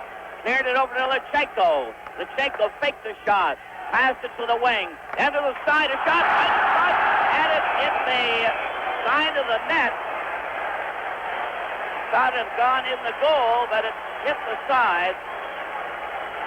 And that the Soviets are claiming it went in the net, but not much question it hit the outside. Tremendous amount of pressure here from the Soviets. You see Harlamov parked right on Dryden's doorstep. Good puck control by the Soviets. Harlamov missed the goal on the short side. He had Dryden beaten, but he hits the side of the net with a shot. Foster, I can only say here that it is a tremendous feat by Canada if they can kill off this 2-man penalty, because there is so much ice out there to cover, and the Soviets are putting tremendous pressure on through good puck control. 4-6 in manpower, with the Soviets having a 2-man advantage. The puck comes back to Lechenko. He lost it as he tried to pass it, and it came right back to center ice. That was an odd one. Puck slides at center. Canada playing 4-6. Petrov moving in on that left side into the corner. Petrov still has it. Trying to draw his check. It hit a skate. Mihailov, 13 in the corner. He's coming out in front of Lechenko. Here's a shot. And the drive was high. Bounced off the screen. Cleared back to the blue line to Lechenko. Out to the far side. Back to Lechenko. The shot. And drive cleared that one off to the wing. The goalkeeper's lost his stick. He's finally got it. And Canada shoots it down the ice when Harlamov cleared it to the Canadian player. Bretel, who shot it down the ice. Soviet coming again. Petrov over the line. Into the corner, centers out to Mihailov. Back to the blue line, a fake shot. He fakes it again. Pass to Lachenko. Lachenko pulled away when Bergman gets a chance. And another Yakushev missed with his pass. Back to Lachenko again. Here's a shot. Wide of the net. Canada have a man back on the ice. They're only one man short. And Dryden went down to cover. So that the Canadian team are only one man short. Kenny Dryden was under unbelievable pressure there. He went to poke check one of the Soviet players who pulled his stick out of his hand unintentionally. It went into the corner, and it was Bergman's alert play that got him his stick back because Dryden was trying to defend that, never let a stick in his hand. 5 seconds remaining in the second period.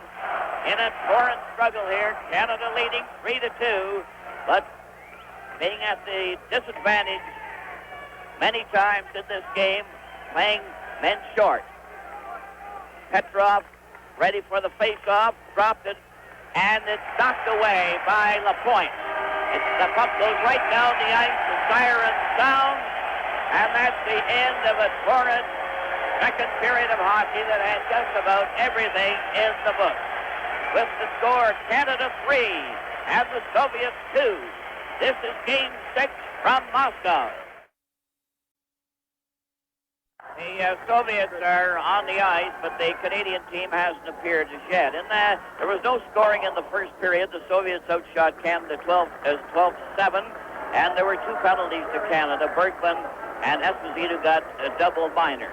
In the second period, Lyapkin opened the scoring from Yakushev at 1:12 of the second period. 5:13, it was Dennis Hall who tied it up. At 6:21, Cournoyer put the Canadians 1 up. Berenson, I don't think, has officially an assist, but he certainly set the play up. And at 6:36, Henderson scored on a fairly long shot, and Canada led 3-1. Then penalties really crept into the act, and finally at 17:12, Yakushev brought the Soviets within 1 goal, getting an assist from Shadrin. It's a very interesting point that in the game so far, in the first 2 periods, Canada has had 29 minutes in penalties to only 4 to the Soviets. And the feeling is running extremely high. We hope there will be no incidents, but the way the 2 officials are performing, I'm afraid they're getting the fans and the players worked into a fever pitch. But it's been a matter of great handicap to the Canadian team, playing short-handed so many times. We can see there's a look at the backup goalie for the Soviets, Pushkov, and this is his first chance even to sit on the bench in an international hockey game. He's one of their younger goalies, and he's probably seeing a lot of things tonight that he never believed took place in hockey. There's Alexander Yakushev giving their goaltender to screen right, Tretiak, some practice. The Soviets are out on the ice, as are the referees, and they're just sort of skating around, waiting for Team Canada to make their appearance.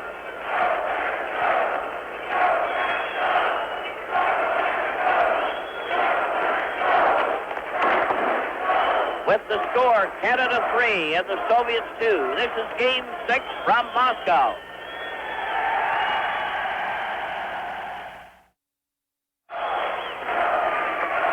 The question, Foster, all through that second period intermission is, can Canada hold on to beat the Soviets? My attitude has to be, can Canada in this third period take the game to the Soviets? Go get a couple of more goals. Skate away from them. Don't try to hang on. Because if you hang on over the period of 20 minutes, the Soviets will get to you. The Canadian team, rather late in coming out, are out on the ice now. And at the moment, Clark is speaking to the referee, who is German. So whether he can speak English or not, I don't know. But from indications, it looks as if he could. Certainly, one of them must have understood English when they heard John Henderson from the boards and handed out a bench penalty. So Canada have 2 men in the penalty box. Red Berenson is going to come out for the face-off. Canada's a man short. That's the misconduct, of course, Clark. And he's a valuable man to be out of the lineup for that length of time. From the face-off, Canada shoots the puck down the ice. The Soviets are to our right, Canada to the left. Now Harlamov cleared over on that right side to Vikolov. Vikolov going in, fell, went after the puck. Dryden played it into the corner. Harlamov centered it out, and Dryden grabbed it with Vikolov standing in front of the Canadian goal. The first thing that Team Canada has to do at the start of this period, they're going to be short for another 2 minutes and 25 seconds due to that major penalty of 5 minutes to Phil Esposito. They have to get through the penalty first. From the face-off, the puck is cleared to the side. It's John Ferguson, of course, I was referring to. I don't know how I said John Henderson, but it's John Ferguson, who was the assistant coach for the Canadian team, who was caught saying too much to the referee, and as a result, the bench penalty. There's a look at a broadcast set up right down at ice level. From the face-off, the puck is near the Canadian goal. Red Berenson, with the help of Peter Mahovlich, cleared it down the ice. Lecheko going back to get it. Dropped a pass to Harlamov. Harlamov cleared it, and it's intercepted by Berenson. Here's a shot. Kretschak knocked that down with his glove. Vikolov is covered by Berenson, who sticks with him, played it back to the defense, and they shot it down the ice. Canada still a man short as Lecheko went in front of his net, playing it over to Vikolov. Vikolov at center, going over the line. Still has it, played it back to Lecheko. Out in front with Gankov, and the drive went in back of the net. And Dryden deflected that one, and it was a hard shot. That was a fantastic save by Ken Dryden, because Gankov, probably the Soviets' most dangerous defenseman. When he gets the puck inside your blue line, he has a tremendous shot. He walks right into the key scoring area at the top of the slot and let a high-rising shot go. That Dryden got his glove on, it came back off the screen, and he stopped it on top of the net. John Ferguson is now sitting down, and he's cooled out quite considerably since that last outburst. Puck is back at center, right back into the Soviet zone, and it's Lecheko turning for the Soviets. Coming up now with Volchkov. Harlamov goes in on the side, passed it back to the blue line. Here's a shot by Lyatkin, and it went wide. Lyatkin had his try. Canada in possession. LaPointe brings it out over the line, tapped it back to Savard. Savard rags the puck. Still has it. Savard now comes to center. Savard over the line. Made the pass to Henderson, and the pass went astray. He and Ellis are out trying to kill off the penalty. The Soviets send 4 men up at center ice. Mihailov goes in on the defense, stops. Recovered by LaPointe with Savard. Savard turning. Savard turning at center ice. Lobs it over the line. Savard doing great defensive work there with the help of LaPointe. Another long pass on the right side on a change of players. Petrov was unable to get the pass. Coming in on the right side, Berenson will stop. Volchkov weaving in on the Canadian defense. Mihailov to Volchkov goes wide behind the net. Petrov couldn't recover. Red Berenson shoots it down the ice. Yakushev is coming on for the Soviets. Here's a penalty is up for Canada, and Canada won't break. The puck is on the far side. Phil Esposito just getting on after serving a major. Soviet returning to center ice. Couldn't get past center. Yakushev was waiting for the pass that didn't come. Shadron over to Anderson, who's pinned against the board. He centered it and comes to this right wing. Dennis Hull down the right side, made the pass to Raquel, and he was knocked over by Vasiliev. A 3-man race for the Soviets. 1 man back. They're right in a goal. And the shot went wide as he planned on him. Another shot went wide as the Soviets Soviets storm to the attack. They jam to the blue line. Over to the far wing to Liapkin. A drive and stop that. Vassiliev fired it wide. It's behind the net. Canadian team settled down. Shot it out to center. Dennis Hull to Esposito. Down the right wing to Cournoyer. Centered out in front. No one is there. Pat Stapleton drives it right back in the Soviet zone. Clearing pass. The Soviets shoot it down the ice. And it's called for icing. They have 15:50 left in the third period. Of course, they have a 10-minute game to end after the first 10 minutes. The third period is divided into two 10-minute periods. And the Canadian fans are really whooping it up. Bill White is out there now with Pat Stapleton, Clark, Henderson, and Ellis for the Canadian team.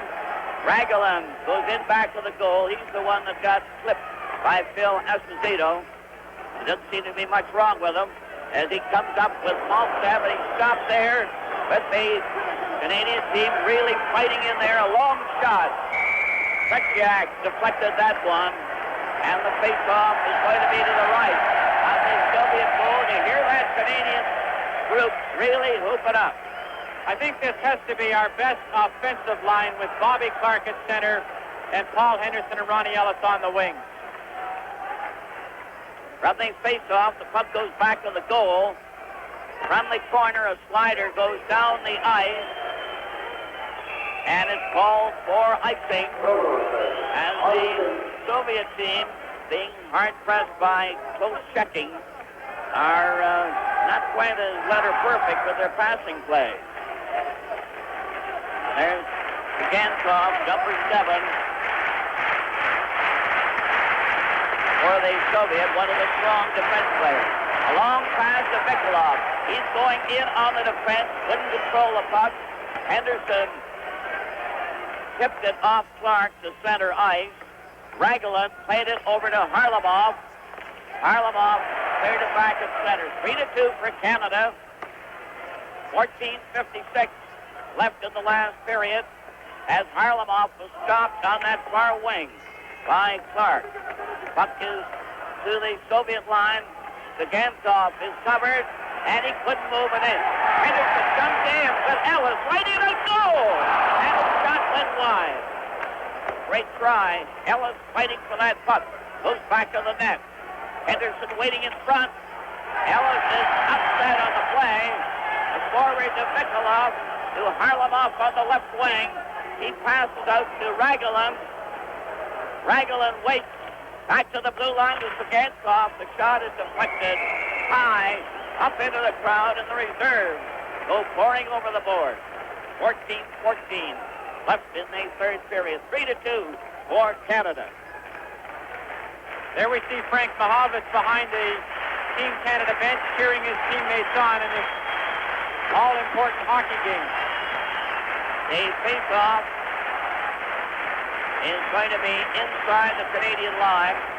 Canada leading 3-2, having scored 3 goals in the second period in 1 minute 23 seconds. At center ice, the Soviets carry it over the line, but it was a weak effort by Shatilov, who's used sparingly. A roller comes to center ice. Petrov kicked it away, and Savard got it over onto the far wing. They close into the corner, back of the net. It's intercepted by Esposito. Here's a shot, and that drive went wide as Parisi was in front of the net. The Soviets come right back. The pass rolls off the side. Still recovered. Petrov handing it right back to Parisi. He clears to Cournoyer. Over on that left side. A race for the puck, and it went over the line. It's called for icing. I can't say enough about the work of Serge Savard out there. There is no way that Savard could be in top shape because he missed almost a week. He missed the portion of the trip in Sweden, and he comes out here, and the one thing that he can do so well, and it's so critical to Team Canada, is whenever he's on the ice, he controls the puck and he can slow the play down. 3 minutes and 26 seconds left in the first half of the third period. 3-2, Canada leading. The puck is over on the far side. Dennis Hull failed to clear it out. Lutsenko's pass is intercepted. Rattel cleared to Dennis Hull. It was bumped. Then passes to center ice. Gilbert cutting back. Gilbert laid it over at center. Liapkin intercepts. They have 4 men up. A long shot. Dryden caught it. And Dryden has been very steady in this game. Bergman ahead to Gilbert. Over to Dennis Hull. Offside. And there wasn't any doubt about that one. Face-off is going to be at the Canadian blue line. 2:53 remaining of the first half. Dennis Hull, number 10. Canada leading 3-2. On the face-off, the puck comes over to the side. It rolls out to center ice. The Soviet trying to put on pressure at every move. Shadron gets that puck over the line. Passes back to the blue line. Liapkin missed it. As a result, Canada break out 3 strong with Park going in on the right side and missed on the short side. Lutsenko cleared to the corner. Canada get another chance. A drill shot was deflected to the other side. Yakushev is stopped before he can get out by Rattel. Into Gilbert. Gilbert is bumped against the boards. The Apton had him covered, and the play is stopped. And the face-off is going to be to the left of the Soviet goal. 3-2 for Canada. 2 minutes and 9 seconds remaining. And Gilbert 8. Lutsenko 3 for the Soviets. Some hard work there by Jean Rattel, checking fiercely, staying on top of the puck. They finally trap it against the boards. From the face-off, Clark out there now with Henderson and Ellis. Bill White and Stapleton. Clark fights for that puck. He's grabbed high on the play and falls. Raglan grabbed at him. Then Ellis goes after Raglan, and Bill White is right there too. Raglan just grabbed Clark and pulled him down. I can understand Bill White and, of course, the Team Canada players. They are so intense in this game. I can understand them being uptight, being very anxious, being upset about that. But Canada must stay on the ice. From the face-off, the puck goes into the corner. Raglan held his stick up as Henderson went in to check him. Here's Bill White getting a shot. It rolled right wide of the goal. There's a deflected by Vasiliev. Clark trying to dig it out, and it went into the crowd. And the face-off is to the right on Tretiak with Canada leading 3-2. Harry Sinden is pacing up and down. John Ferguson is still sitting on his chair by the bench at the other end.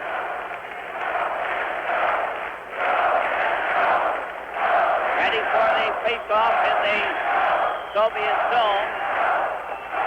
A minute 38 seconds left in the first half of the third period. 11:38 in the total. The puck is kicked over on that far side to Mihailov, and the Canadians recovered by a cleared pass. Bernoyer letting it out as Petrov failed to follow through. Down the right side for Bernoyer. Phil Esposito going in on that far side is jammed against the board. Parisi's in there trying to help him out.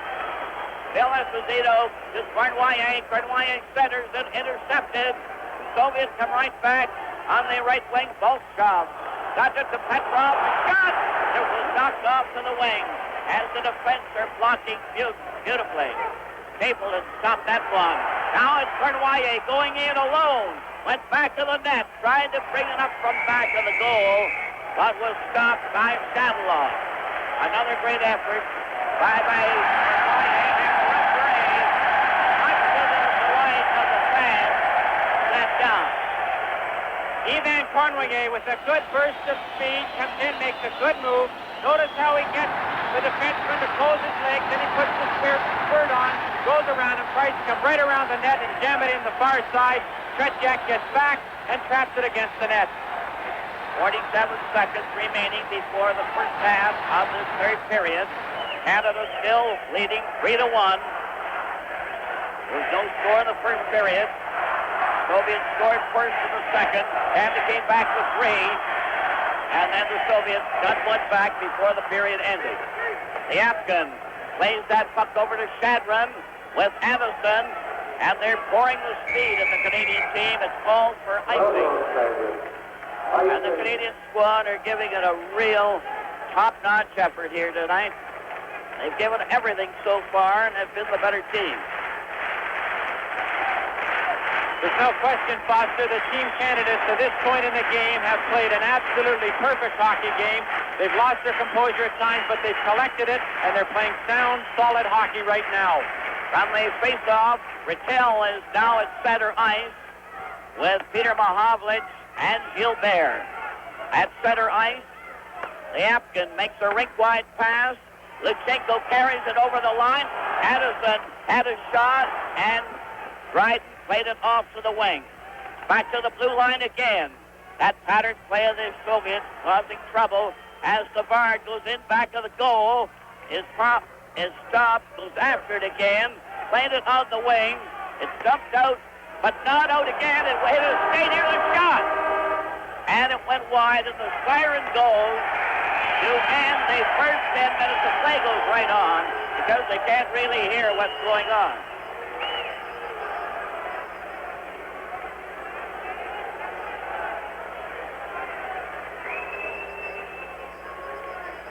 With the score, Canada 3 and the Soviets 2.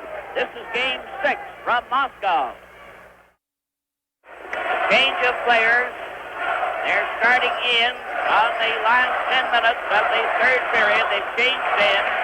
Canada to the right, Soviets to the left. Canada leading 3-2. And the Soviets ready for the face-off in the Canadian zone. On the face-off, the puck rolls to the corner. Park out there with Bergman, failed to get out. Bergman now plays it on the board. Henderson couldn't reach it. Michalov comes from the side. He's taken out of the play. Bergman tapped it out to center ice. Gantzoff goes back to get it. Canada intercepts Ellis, playing it over to Clark, who couldn't recover. Again, the Soviet attack, and the pass is knocked down and played out to center ice. Raglan playing it back at center ice. Baltsev is dumped on the play. Harlamov playing it over on that far side. Put himself offside, but the play is knocked out at center, and two Soviets fell together. Michalov going in, failed to get a shot. Hart dumped it into the corner. Raglan covers his check, and they jam each other into the corner. Ronnie Ellis is a tremendous checker. He stayed right on his man all the way, took him into the boards, pinned Raglan against the boards to stop the play. But Ronnie Ellis, there isn't a better checker in the National Hockey League, and I know that all the opposition teams and coaches and managers respect Ellis's ability in a defensive capacity. They're changing lines out there. The Soviets pouring speed and fresh material at the Canadians. But the Canadians are hanging in there just as strong as ever. 3-2 for Canada. Petrov got the puck against the board, and it's knocked out there very quickly to center ice. It's shot in again, and is called for icing. I might mention right now that this is the only game of the 4 games from Moscow that will not be shown again. This is the only time you'll get a chance to see this game. It will not be on tonight. Parisi's on the left wing. Bill Esposito at center. Cornway on the right side. Bill White and Pat Stapleton playing up for the face-off in the Soviet zone. Petrov is facing off for the Soviet. Here's a chance. Here's Parisi's shot knocked down. He's trying it again. Goes in back of the net. Centered it. Intercepted. Mihailov starts down the left wing at center over the line. weaving a bit, made the pass to Petrov, the shot, right, stop that. A quick pass on the left wing. Goes out to center ice. Mihailoff, 13, turning at his own blue line. Stopped, gets turned around, didn't get out, and they go in there with a real battling performance there by Parisi. They jam into the corner. Parisi still fighting it out there. Has that puck, then tried to pass it, still hangs onto it, gets it back to Stapleton, who took the shot and hit a leg. They jam in back of the goal.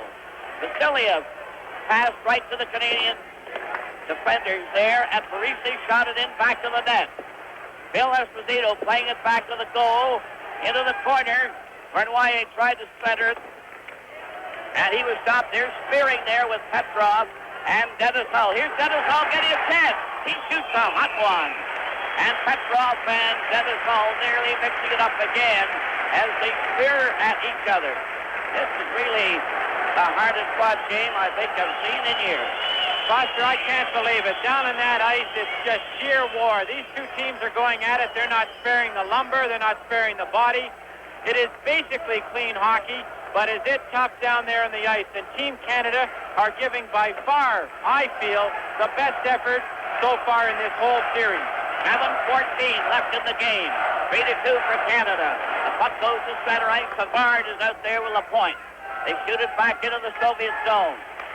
Dennis Hull takes over and crossed the line, but they had a man away offside on the play. Gilbert. 7:01 left in the game. 3-2 for Canada. Puck goes back to the Soviet defense. Raglan shot it out to center. It's cleared over the line. Dennis Hull played it on the board, but not out. Riddell failed to get a shot. There's Dennis and Dryden went down low to cover that low drive. Riddell lost the puck. Dennis Hull on the board, just trying to clear it out. He did. The puck is at center ice. Lecheko cleared over into the corner and back to the Canadian net. Dryden shot it over to Dennis Hull, who failed to clear it out. Lecheko to Anderson.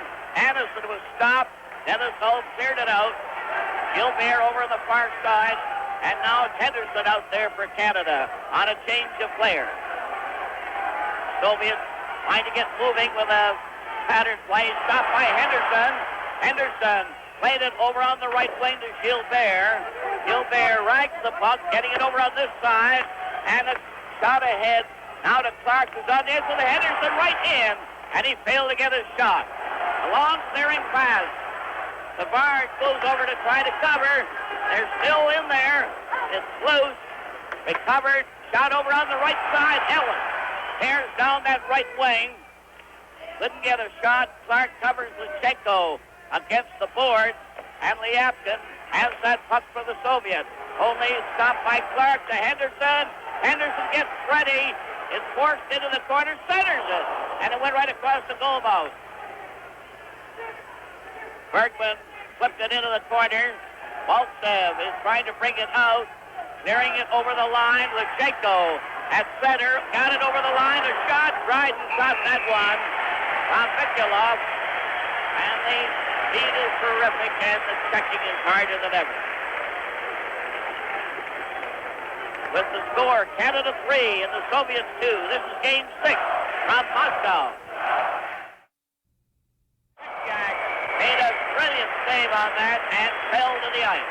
Well, Ellis has scored a lot of goals on that very shot. When Ronnie Ellis breaks out and he gets to the top of that circle, that's when he's starting to get set to shoot. And he almost fooled Tretiak, who only got his pad out there by a fraction. Complete change of players.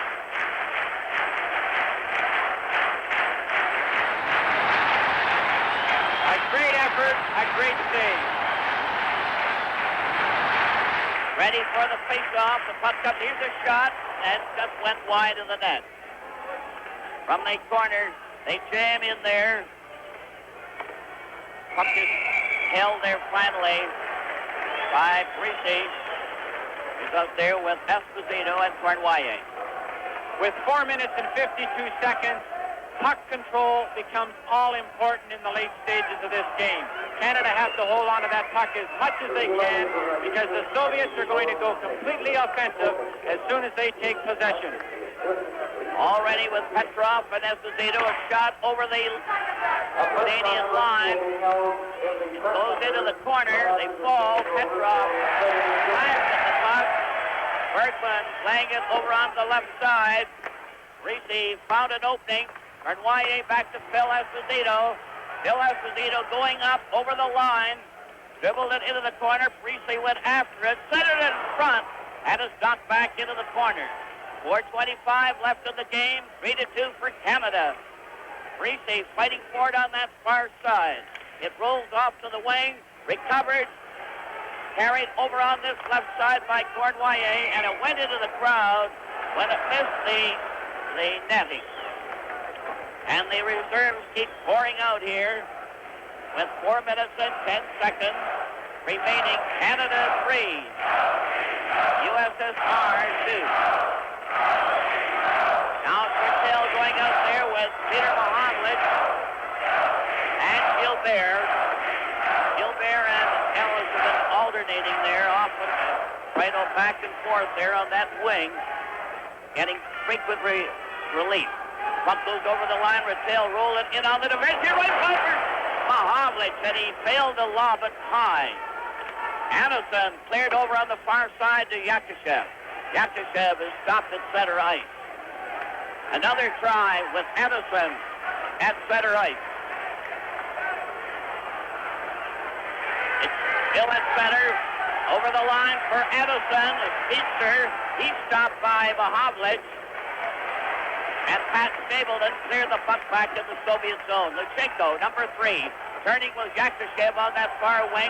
Anderson coming in on the right wing. Lost it with a bad drop pass. Mohammed played it out. Cleared over on that far wing. Bill White goes up into the corner. Center right in front, and a deflected shot hit the side. The Soviets break out at center. Anderson was too far ahead on the pass.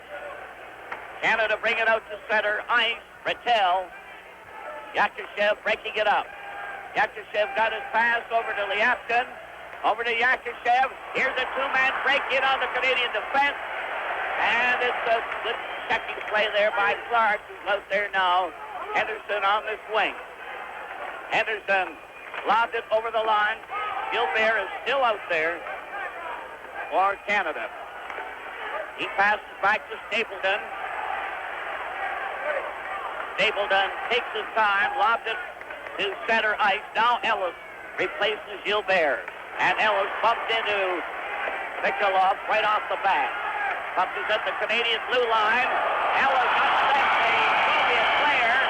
And there's going to be a holding penalty against Ellis at a very crucial time in the game. What happened there, Foster? Ellis comes onto the ice. He has to get the width of the ice to get over onto his position. He hits Vikulov at center ice. He's a little over anxious to catch his winger, and he hangs onto him and he pulls him back, and he takes a penalty. Ellis for holding at 17:39. And these will be desperate moments for Canada. Playing a man short. Score is Canada 3. There's Ellis in the penalty box. This could be the longest 2 minutes of Ronnie Ellis's life sitting there. He's just in purgatory sitting there because it's got to be sheer hell to be sitting there watching your teammates out on the ice with 2 minutes and 21 seconds to go, knowing that you only have a 1-goal lead. 3-2 for Canada, and the Soviet having the odd man advantage.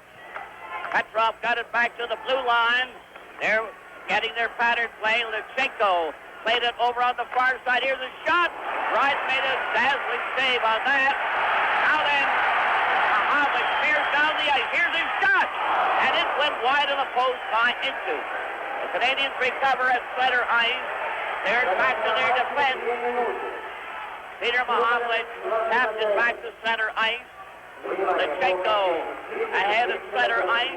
Mikulov carried it over the line. Dumped the pass. Maltsev going into the corner. Back to the net. Passed it back to the blue line. Then to the corner. And it's stopped by Savard, who shoots it down the ice. And it's called. Just why it's called, I don't know, because they have a man in the penalty box, but they hit him with his glove, apparently. 1:33 left in the game. 3-2 for Canada and Ellis. Hardly able to contain himself in the penalty box.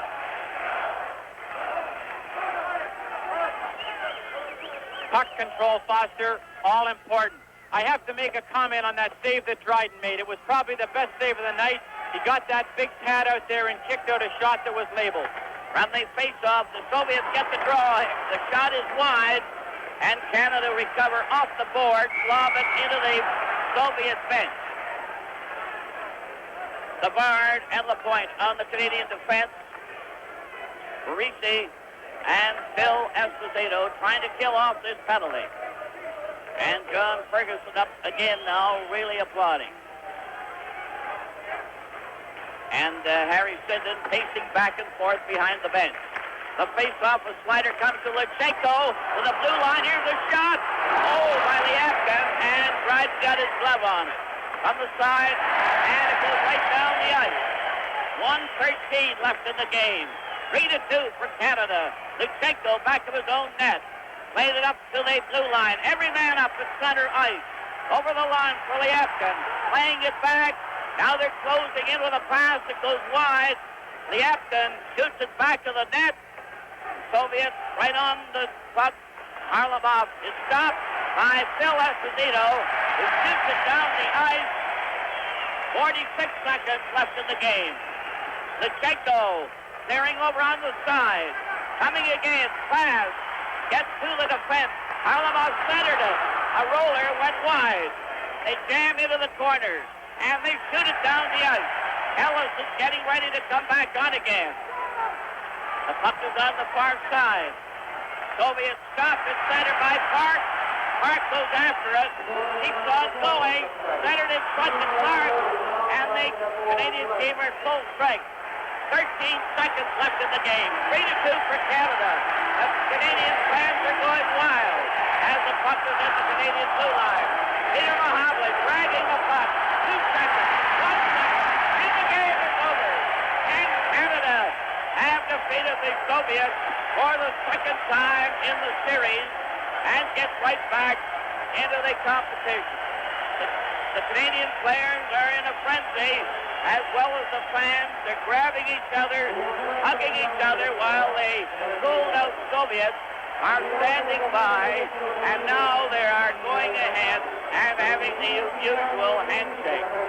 Foster, Canada was 100 cents for the dollar tonight. They matched the Soviets all night, stride for stride, and for 1 minute and 23 seconds, they skated away from the Soviets as they got the 3 goals they needed to win. You can't leave this game without saying what a job that Ken Dryden did. He played a magnificent game, and he made a save there in the last closing minute that just kept Canada and guaranteed them a win. With the final score, Canada 3 and the Soviets 2. This is Game 6 from Moscow.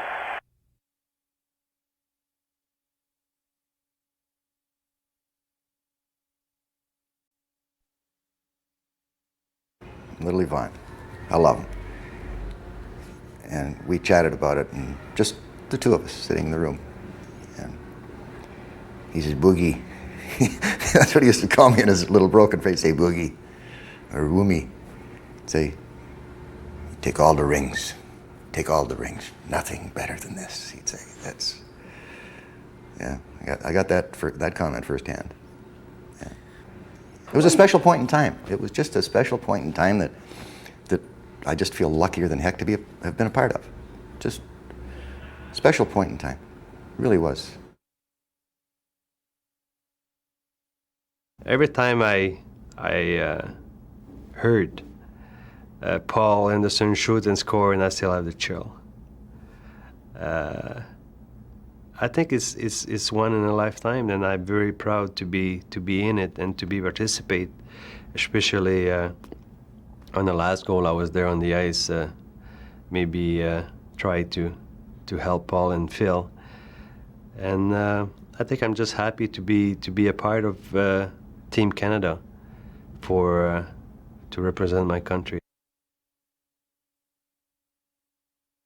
We were aware of the support that we were getting because we had 10,000 telegrams that were taped to the hallway to our dressing room.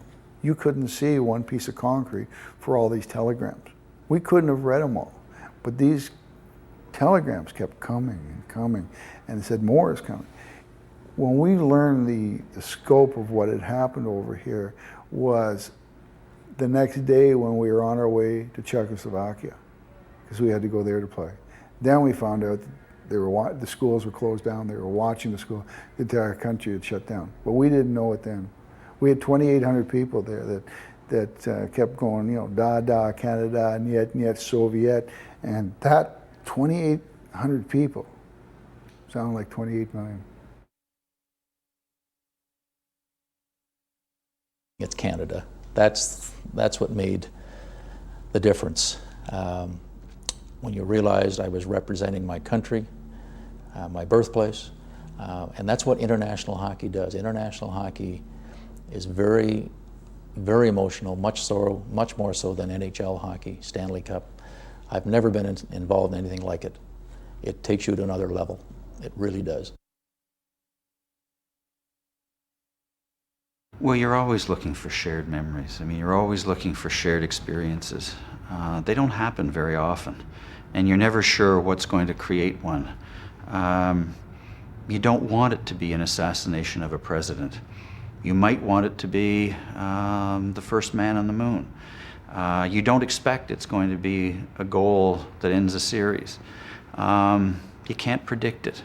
You can't know it. And one isn't more important than another. I mean, that because one is a sporting event, and one is a political event, and one is a scientific event, there's no hierarchies here.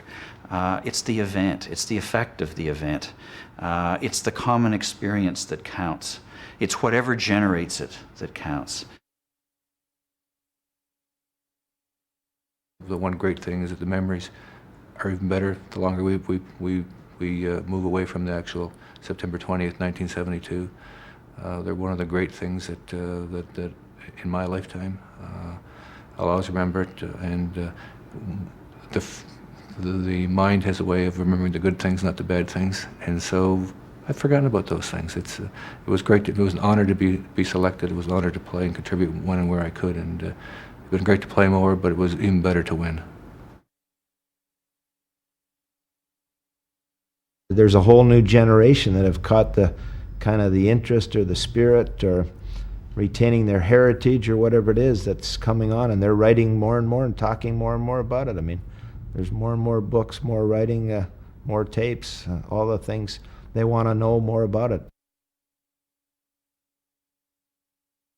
While we were over there, we had no idea what was like taking place over here in Canada. I remember one long telegram we got from, I think it was the city of Brampton. Geez, it went right down the whole hallway from all the residents of Brampton, I think it was. But when we came back, they told us that, businesses and schools were closed, and I found that hard to believe, And then myself personally, when I arrived in Toronto after City Hall, I came home, and my whole house is all lit up in a great big sign, and a house full of people saying, "Welcome home, Bill." I remember receiving a telegram in Russia, one telegram with 10,000 names on it. We felt that. We felt for the first time the whole country was behind one team. That was the first time ever. It was always Montreal against Toronto or Detroit or Chicago. That was the first time that all the fans got together behind one team. It just built itself into its own history and its own life. I think when Henderson scored that last goal, it was there's the jubilation of the goal and the chance to win, but there's also a tremendous relief that, wow, finally it's going to be over and we're going to win. Now you're probably prouder to be part of it now than you were at the time, because you're seeing the effect it has made on Canada.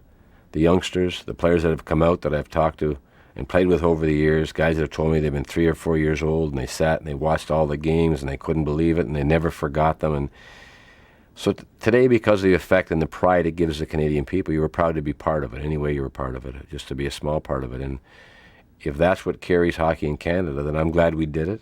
I'm glad we struggled. I'm glad we succeeded. And I'm glad we made Canadian proud of what the series was all about. It was the Canadian flag. It was the Canadians singing "O Canada." When they sang "O Canada," those 3,000 people, I mean, they drowned out the building. And I found myself singing with, I mean, this is where it's at. And then even today, I mean, people come up to me and, I mean, it's every day. Yesterday at that golf tournament, I don't know how many people come up to me and say, and tell me exactly where they were. And they felt that just intense pride to be Canadians. This was our team. And it didn't say, you know, that it was always, they say, we won. They never said you won. It was we won. There was not a place we were going through after that series that people were not talking about it and just see how proud they were us, you know, of us winning that series. That's what I mentioned to you before, that I will not want to think if we will lose that series. I think it will be be pretty bad to live with it. We knew we were representing, you know, Canada, which is, you know, a big load on your shoulders. You know, it's a thrill to do it. But we didn't want to let Canada down, and we didn't want to let Canada hockey down, you know, where Canada's supposed to be the place where the best players in the world come from, and we wanted to uphold that. I don't know if we, you know, actually said that, but I know that, you know, that's how we felt. For a brief moment, everybody was absolutely a Canadian. There was no such thing as I'm an English Canadian or a French Canadian or whatever. Everybody was Canadian at that time. The Russians had reached a peak. I don't think you'll see another Russian team as strong as that one was, that they produced. And Tarasov, the orchestrator of that great team, and the father of Russian hockey. I mean, if I mentioned to, say, Tretiak about Tarasov, his eyes just lightened, because he was the one that really taught the Russian system. I think 72, for all of the events surrounding it, all the incidents involved, the dramatic way it ended, the great hockey that was played. I mean, I think that's what set it aside as much as anything else from any series or anything competition I've ever been in, is the quality of the games was so high and so good. To end up on the winning side of it made it that, you know, that much more special. And the fact that you beat an opponent who ideologically you were totally in disagreement with as well was, you know, probably makes it, and it does, I shall say, the most important hockey event in my life. We landed in Montreal and some of us got off, and Pierre-Elliott Trudeau met the plane. And there was a hockey stick I treasured with all the Russian names on it, and certainly all of Team Canada's names. And I carried this stick around faithfully, and I had it in my hand, and Pierre-Elliott Trudeau was there, and Serge grabbed the stick out of my hand, and he said, "Look what Fergie brought for you." And he gave him the stick. And about 3 months later, he sent the stick back to me.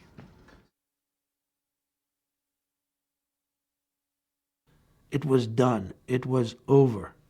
We accomplished what we started, and it will never, be the same again. That I was definitely sure of. Hockey as we know it would never be the same again after '72. And it never has been.